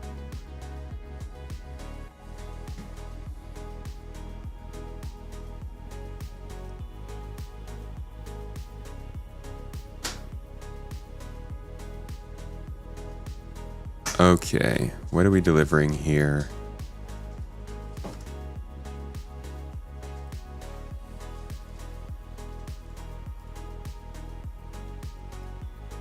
Oh no, I'm just getting fuel here. I'm not even at the right place. We're at Rat's Nest.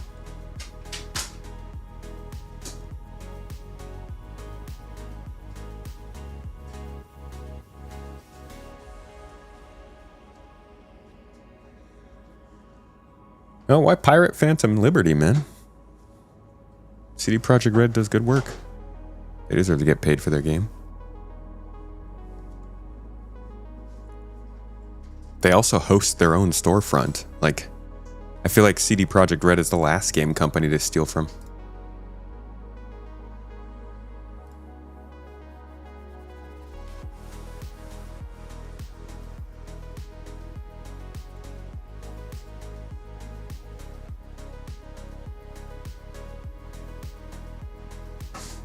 Put a pair of googly eyes on it. And a little tongue sticking out, a little mlem tongue.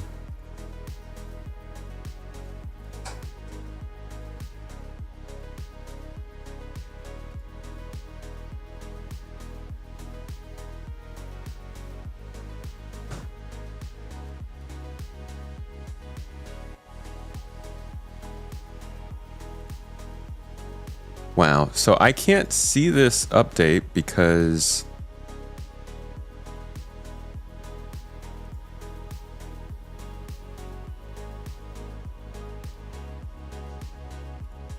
what the heck is going on? Yeah, all I can see is due to the ongoing tariff increases on products made in China, we've had to make some significant changes to how we sell our products in the US. These tariffs have made it increasingly difficult for, and then I can't see the rest of the post. You can see here, it ends. And I can't click through to it because I don't have access to the page for whatever reason. It's something, I don't know. Toby, I don't think they're selling. I'm not sure if they are or not. I didn't see anything about this. Yeah, it still allows you to add it to cart. But it might be selling directly through Amazon now, I think was the idea.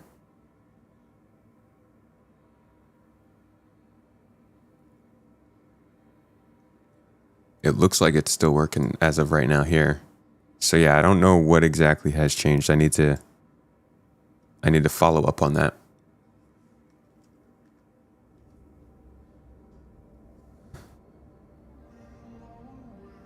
They didn't earn it because even with the DLC, it isn't half the game you were promised. Yikes, bro. 'Tis a way to live.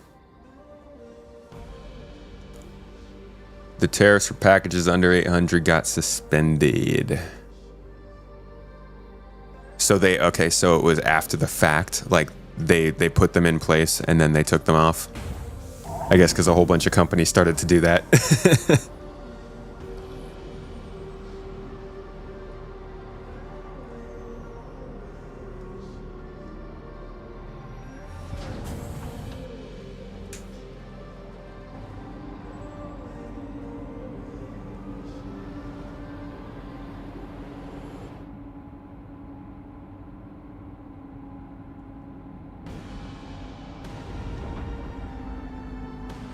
They don't ship to the US. Is that new with all the tariff crap going on? It's available at Amazon, but for $60 more.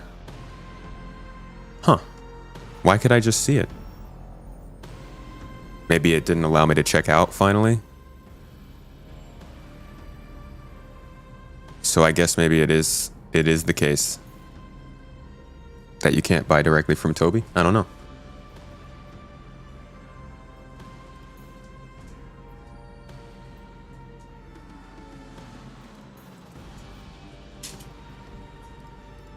Can I jump? What's the problem?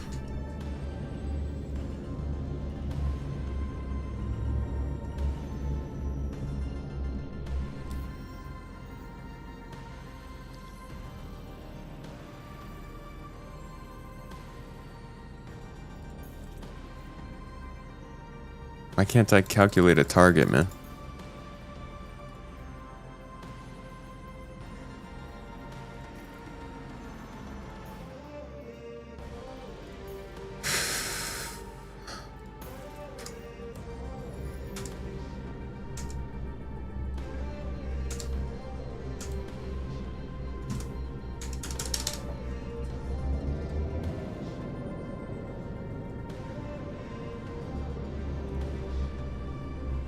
I think this server is about to crash.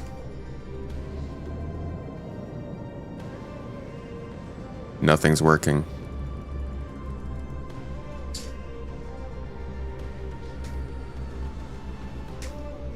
Yeah, I can't even get out of my seat. I just lost my helmet status, so we're about to crash.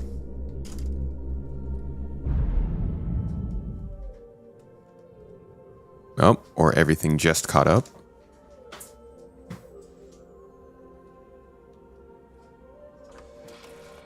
Yeah, everything is just now catching up.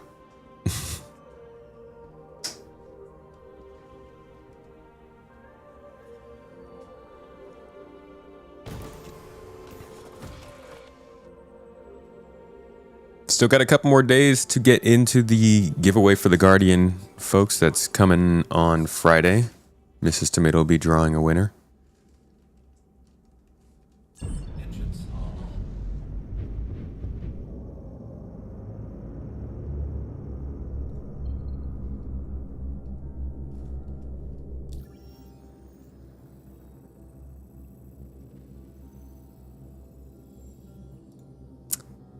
God.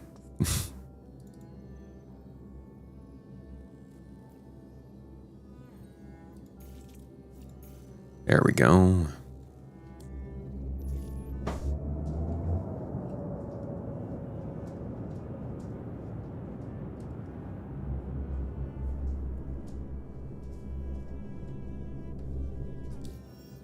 Almost there. We'll announce it here on stream. We'll also let you know if you won. Contact you. Please just let me travel. Thank God.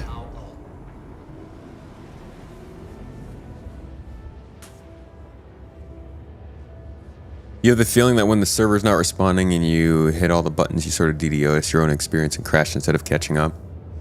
Yeah, but it's hard to know whether or not the game's crashing or if it's just not like having a glitch and not responding to you.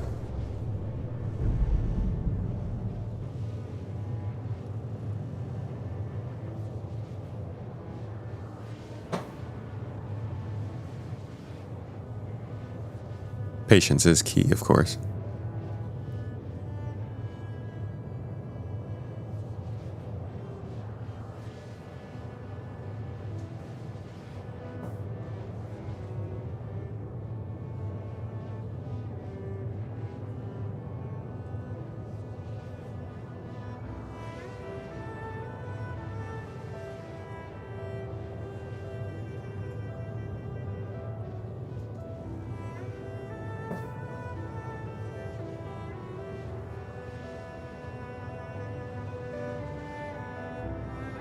We just watched a new movie yesterday called The Companion. And we saw it because it was starring a guy from The Boys that we like. I don't remember his name. Meg Ryan's son apparently is his name. And it's a story about, well, you know what? I'm not going to tell you basically anything, just in case anybody wants to go see it. I went into it completely blind. I had no clue what it was about. Mrs. Tomato told me, let's go see it. I was like, okay. From what I saw, it looked like it was about to be a kind of, like, it was supposed to be a horror movie, but also kind of a Valentine story. And then we started it, and within like 40 minutes, maybe 30 minutes, like it took a little while. It was a bit of a slow start, but holy crap, twists and turns everywhere. And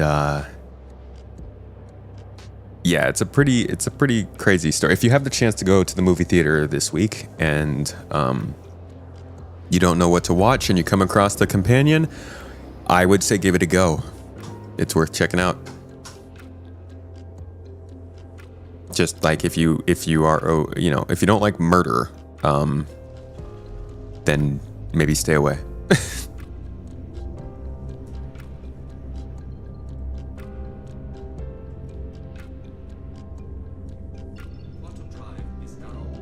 All right,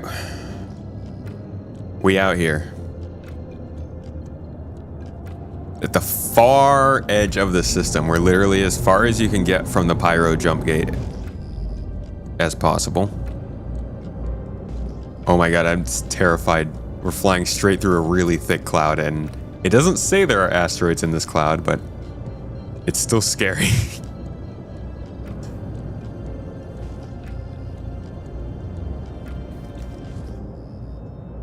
There it is.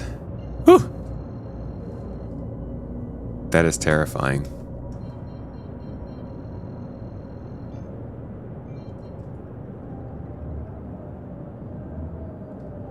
You see all the defensive turrets they have around here, folks? Like, this place isn't lawless. CIG really needs to maybe pick a different word or explain what lawless means. Because you're gonna get shot for doing bad things in Pyro still. It's just by different people. They consider bad things a little bit differently. Is that the AI movie? It does seem to have AI in it, yes. This is not something I was aware of. Less law, yeah. I guess it is lawless in the sense that there's less law.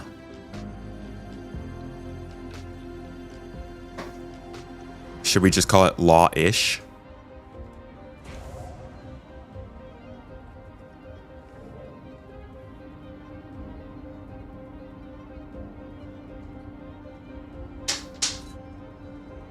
All right, next delivery here. Pretty easy stop off.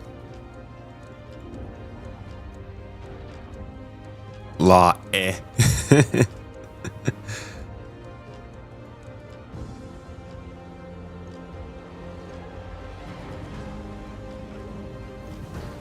Oh, the faction warfare is definitely going to become a fully fledged feature. That was like the whole point of Pyro.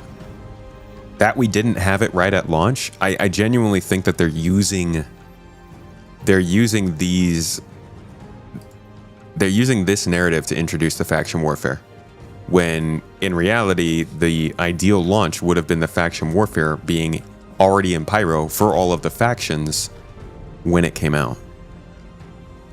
I think this is them making the best of a bad situation in which their reputation wasn't ready for the launch of 4.0. So now they're tying a little bit of an event into it. Exactly. Like Rough and Ready, you shouldn't have to do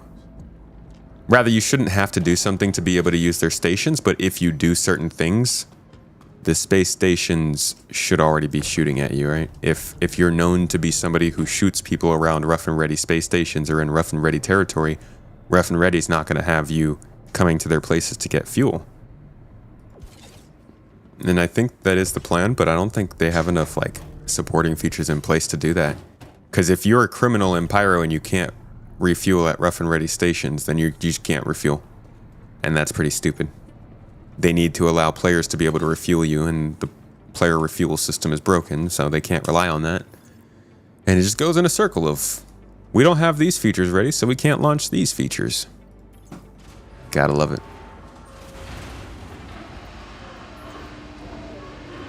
All right. Second delivery complete.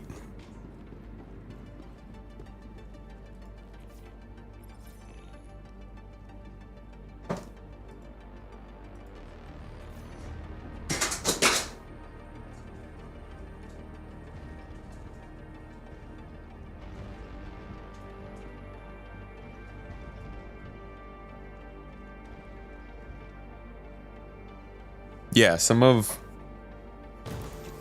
I don't know about the Outpost giving refuel. I guess, yeah, they offer refuel and repair services. Depends on which one. But yeah, that's why they added it into the map here.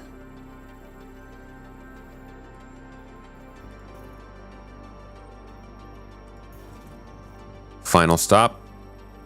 Shepherd's Rest.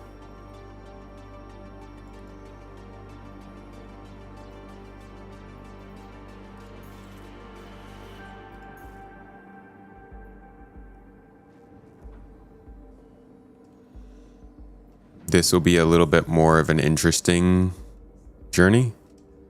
We might die on this one. We'll just have to see how it goes.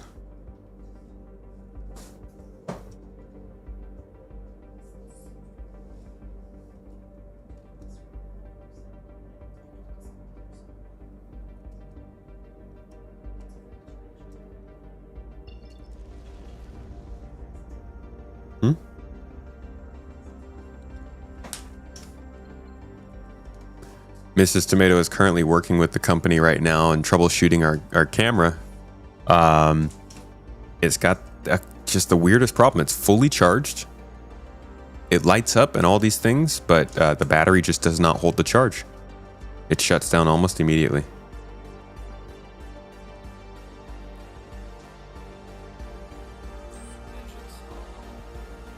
Okay, it looks like everything is lagging again.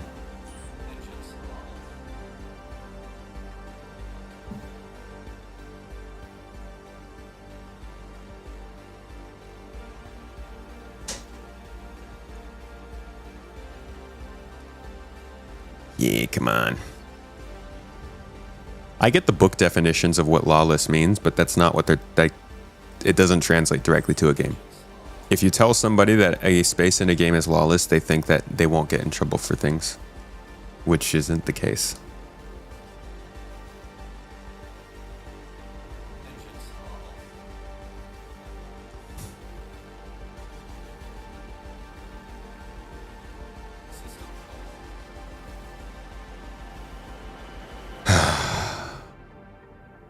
It's still running through the actions I did a couple minutes ago, so we'll just let it catch up. It should put me out of the chair. Yep, there we go.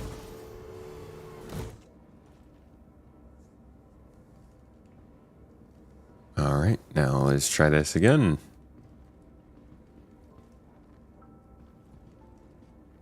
Oh, we're broken. Things are not okay on this server right now.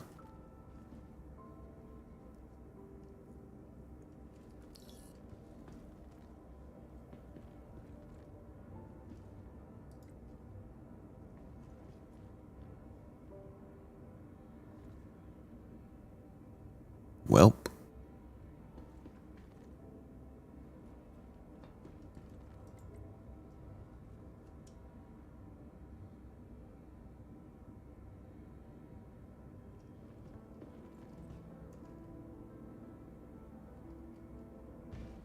Okay, I think I am sitting back down. Oh, cool. Sat in the wrong chair. That's what we wanted. Oh, at least it lets me immediately get out. Okay, let's try the other one. There we go.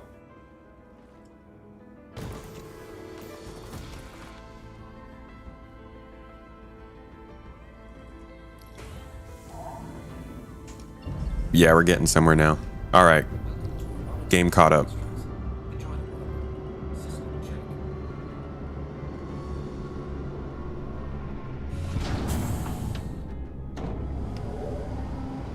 Now, if you're in some real danger out in Pyro, or even in Stanton and you need to jump real quick, what you can do is you can spool like this, get your hangar door open, and then strafe out of the hangar, and before anybody else can get you, you click the button and you're gone.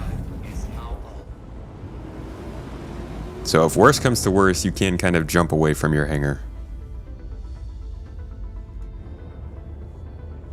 And I guess when all is said and done, we'll probably be able to quantum boost directly out of our hangar, right? To get away from a station if we need to.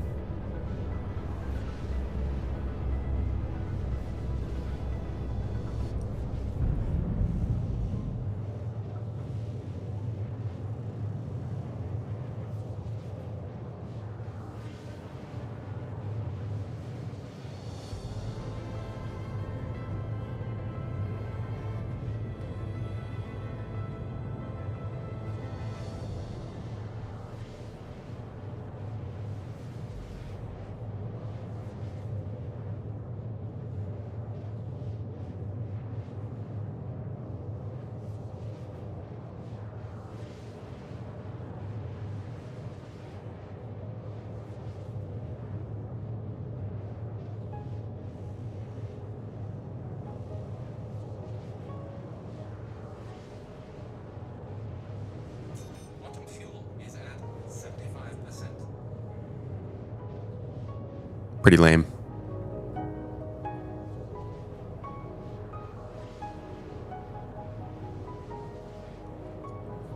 So what do you all think? Is Star Citizen going to recover after this poor gameplay that we're seeing around this time? Do y'all think they're going to claw their way to a stable game this year?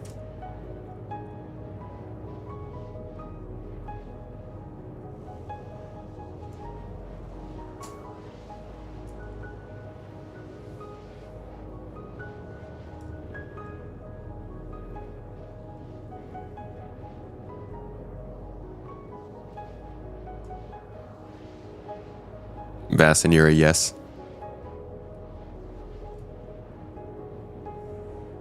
Sifroth, you think maybe not this year, but you think they will get there? No doubts from you, Baron? Just enough to keep the ship afloat. Do you think they need to keep the ship afloat?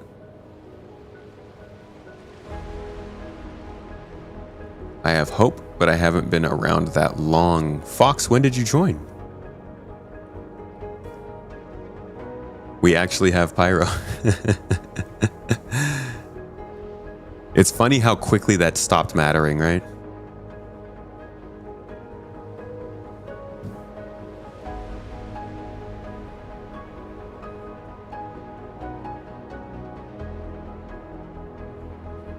You do think they will set out to obtain their goals, however, you question what they will consider acceptable for Alpha.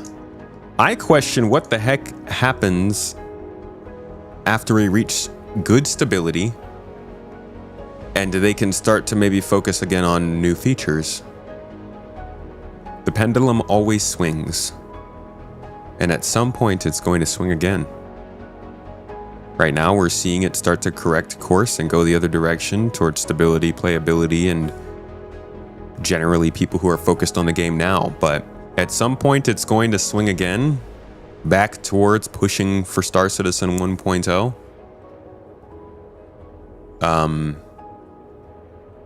And, you know, we'll see what happens then.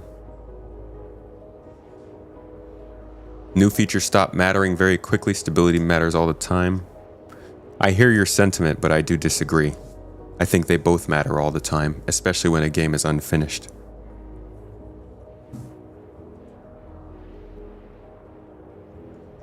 You think the game's better this week, but they have a long way to go. They do have a long way to go. Were all the people that said Pyro and server meshing were not coming this year, have not seen them since server meshing dropped? Dog, up until I mean, even now, people still tell me server meshing isn't really working. Like, it's not actually server. It's not worth having that conversation anymore. People will be like, well, there are glitches, so it's not really server meshing. I'm like, okay, all right, then. Fine then.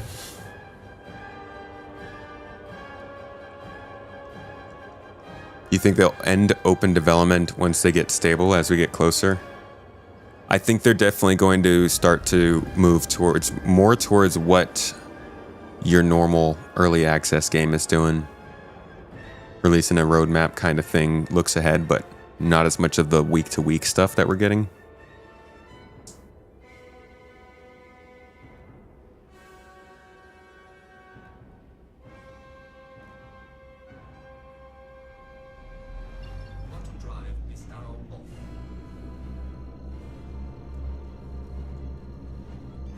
Yeah, Frisch, the problem is that they try to sell it as a live service, and unfortunately they've done that for so long that they have no choice now. It is seen as a live service. It's CIG's own fault that they're in this position.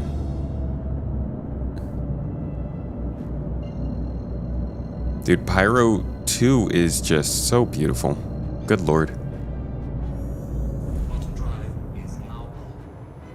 Alright, it's gonna be nighttime.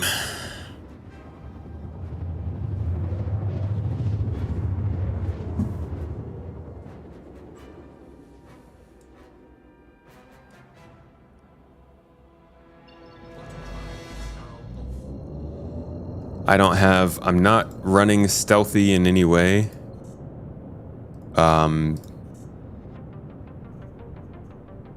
But we can try.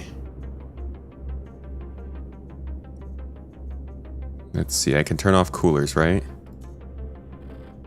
Drop my signature a little bit there. And turn off my life support. So I have a helmet on. Turn off my guns. And my quantum drive. Still a pretty high emission, not gonna lie.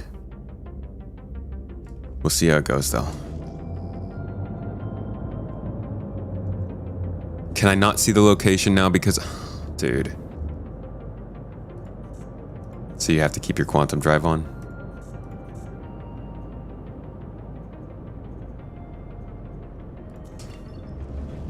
Figured I'd only need my radar. Okay, there we go. I can use that.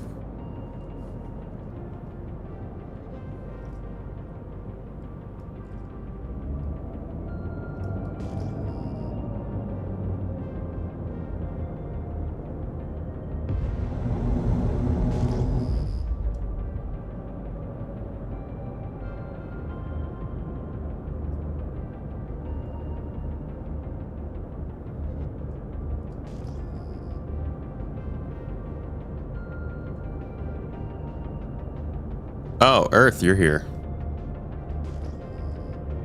Is that like planned?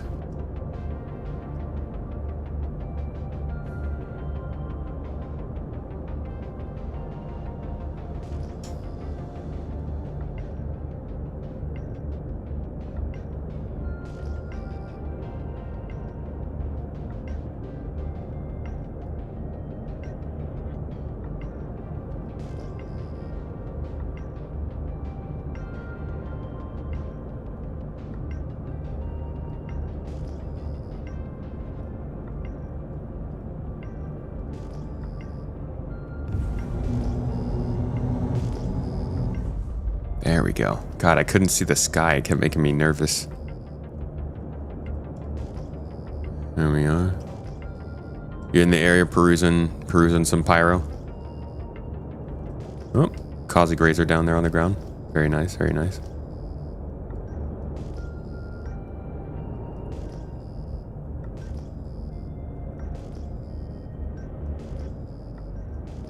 Thank God it's not super crowded here right now.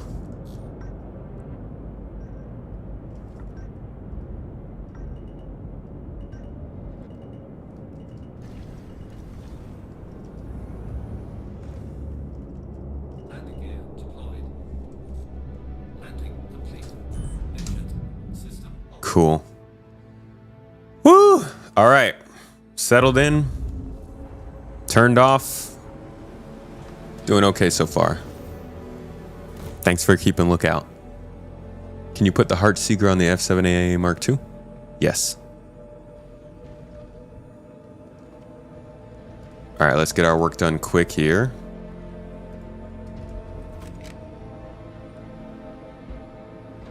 Whoa.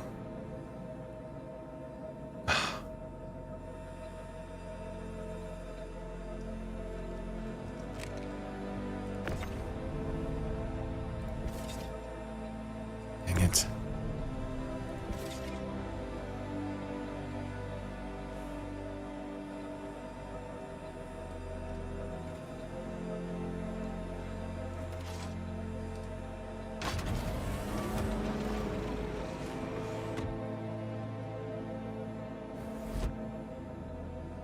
Also think server meshing. Oh, never mind. Thank you for the info. I hate the fact that they add this weird power creep new ship. It's...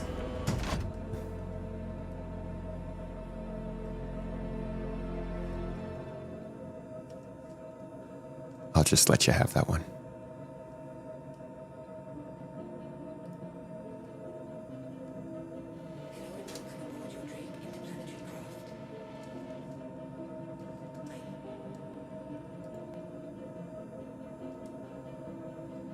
God dang it, so this thing doesn't even move, but it looks like the ramp settled down okay. Just getting into the vehicle made it work.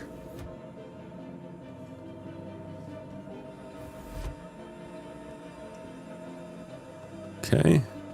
In that case, we'll call out the elevator.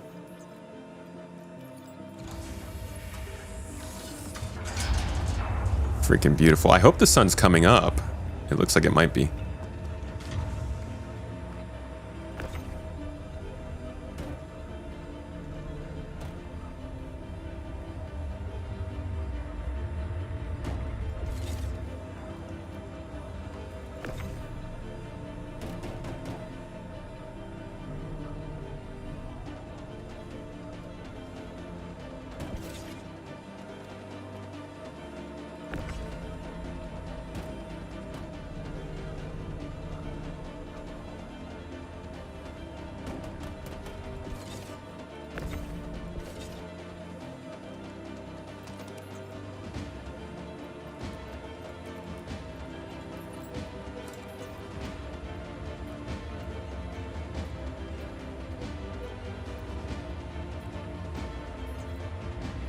All right, fight for Pyro phase 1 complete.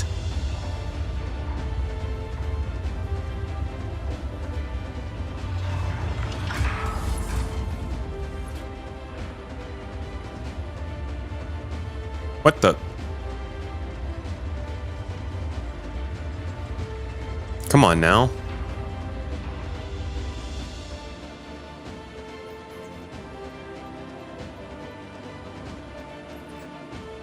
Yes, send down.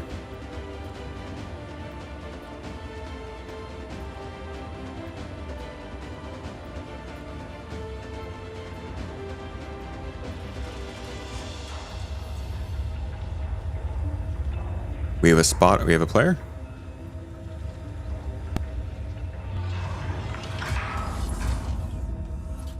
Okay, there we go.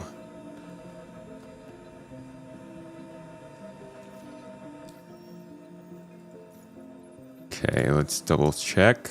Yep, phase 2. Okay. So I have completed phase 1 of the Pyro stuff. I want to see if there's anything around this outpost we can get before we leave. Maybe some drugs to pay Baron. Yeah, the Heartseeker upgrade works on... Okay, well... Guess that's an easy way back. Hey, Baron, you can go ahead and... You can head out.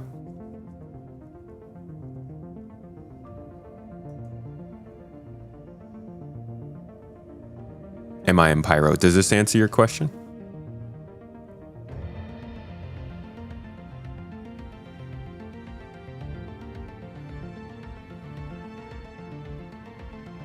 Oh, that's pretty. Oops, somebody left a Polaris over there.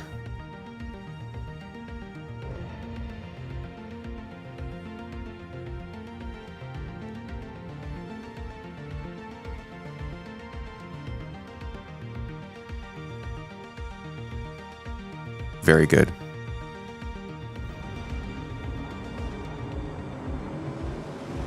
That was phenomenal. At least we got to finish our missions before it swallowed me up. Kind of weird that CIG would finally add a ship after 10 years on the backlog. It's not like there isn't a bunch of those.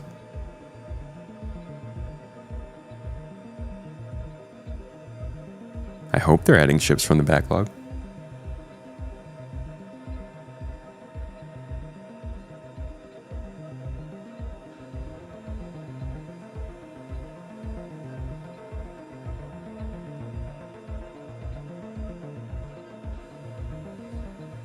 And no, thank you.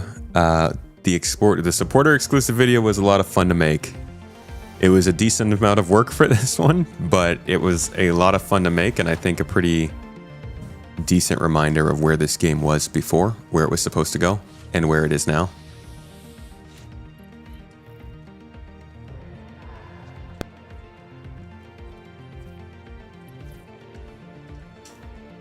The backlog is just now ships with no gameplay, and the G12. That one's a weird case, but yeah, I think the Hornet was the last of the ships that needed to be released that didn't have gameplay. There might be another one or two that I'm not thinking of. Whoa.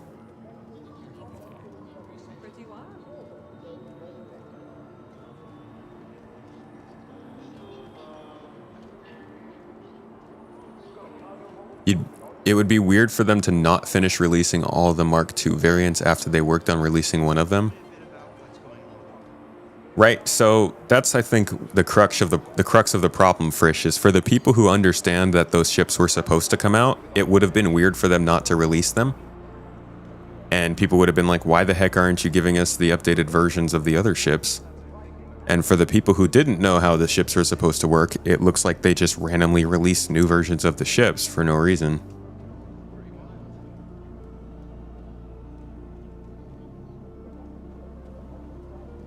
Dude, this server's messed up. This is the first time I've seen NPCs standing on other stuff. This guy's not even walking. He went and fixed his animations when I pointed him out. We saw you. You're not subtle. Welcome to Io North Tower, Area 18's premier centre for business development. Please consult any of our associates. Hope to see your Perseus this year. Terrified you won't use it solo. What would you use it solo for? Like with an NPC crew?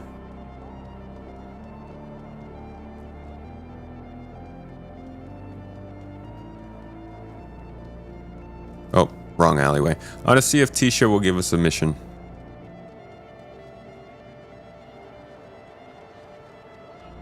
Welcome to Io North Tower, Area 18.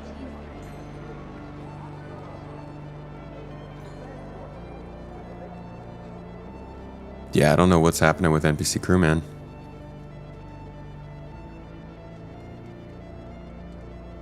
Oh my god, I was in the right alleyway. I'm stupid.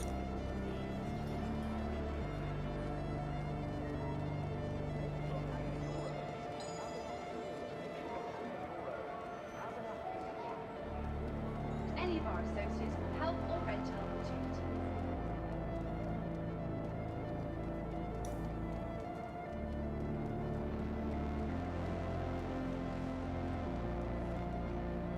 They did confirm AI blades for 1.0. Yo, where's your posse? How are you out here being all important? I know it's a Mouse not moving. place to hang out, but I quite like it here. It's quiet. Well, quieter. I'm Tisha Pacheco, but people call me Twitch. If you're wondering, back here it says two things to me. One, they're an adventurous spirit. Two, they got some time on their hands. Fortunately, I'm a freelance time manager. I keep people busy. So if you find yourself looking for something to occupy your time, then I know people who are hiring adventurous spirits. Okay. Oh, no. Maybe. Oh, okay, cool. What you got?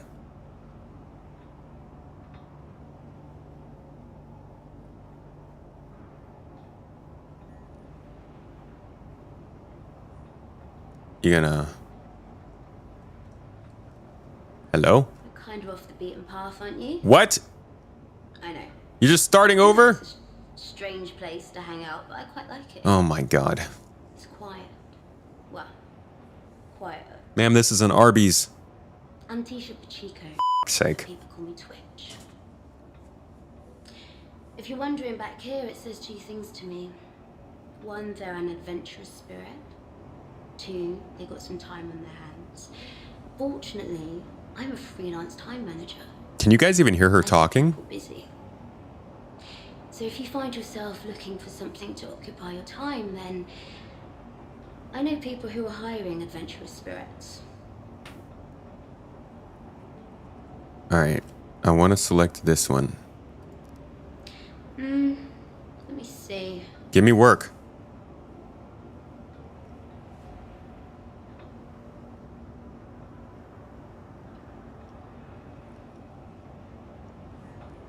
Alright. So, if you're wondering why they haven't been adding mission givers to the game since 3.5, this is why. They were already not really working very well in this game because the servers were overloaded. Now, because the servers are completely different, they are entirely broken. Kind of off the beaten path. No! Leave me alone! So this is like the kind of thing that they need to fix this year. This is content. Right here. Adding more people like this around the verse and giving them missions that they can pass on to us, that's the content that they want to focus on this year as opposed to adding features. Now, I am going to go and start working on a video that explains all of that, because I think that is something that is a little bit confusing to folks, is what their focus is for this year and what the heck the content is they're talking about. Because there are a lot of messages going around about no feature development, no ships, like all stability, and I'm like, that's not quite what they're saying. So we're going to try and clarify on that a little bit. And because Anno said it, thank you, Anno. Before we go, I'll give you guys a little look at the new video. It is about how Star Citizen's overall scope and what it was meant to be has changed over the years. So I'll give you a little look here, just a little preview. Welcome to Io North Tower, Area 18's Premier Center. At like the idea of this video, just in case anybody wants to check it out. The whole point of this was because I kept getting asked why the game is the way it is and why people are mad about that. And there are a few different reasons that people are either happy or mad about the way the game has developed and how much different it is from its original. So made a video about it. This will be out publicly a little bit later, but for now it's out for supporters. So any of you who did sign up as subs or members today, thank you so much. Bless you. Appreciate your support. You also now have access to this video immediately. So if you want to go watch this afterward, you can, but here's a little look at it. Would Star Citizen have been better off with the original vision, or is it headed to a better place now? This is a document detailing the vision of Star Citizen circa 2012. It talks about instanced space travel, loading screen ship flight segments, and complete lack of explorable planets. Many things have changed since then, and the experience players currently have access to is not... Okay, shut up. The best part about this, I think, is actually this part up here. It kind of talks about the whole process of how much different planets would have been, instances could have been, but they certainly wouldn't have been able to handle the amount of players that Star Citizen is currently aiming for with dynamic server meshing, which should theoretically allow for dozens, if not hundreds of people to all be around a planet in the same shard. This instance design would also allow players to pursue a more insular, solo-type game experience, where they'd determine less players to be in any instances that they happened upon. It would also allow players to agent smith their way into NPCs and their friends' instances so that you could easily pick up and quickly play some multiplayer without being able to teleport your character all the way across the galaxy. Both of these things are no longer planned. That more closed-off design would have led to the general understanding of locations differing between players quite a bit, a small but noticeable consequence of the fact that every person would see a different orbit of ArcCorp based on their preferences, their PvP rules, their friends list, their danger levels. We wouldn't really have as universal understanding of what every place signifies in terms of danger or design. And agent smithing hasn't been mentioned in years. All of these ideas generally started shifting as server crashing began popping up as a topic around 2016 or so, right as planets became a reality in-game. But anyways, after arriving in orbit, you would signal to the game that you wanted to descend down to the planet of ArcCorp. Tower, this is commercial vessel Calypso requesting EDL assistance.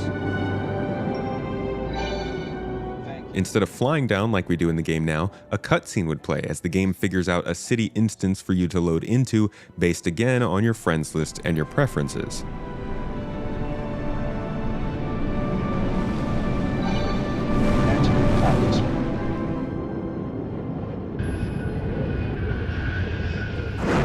Very Star Wars Outlaws. As these city instances filled, just like with the orbital instances, others would be created that more players could join in on.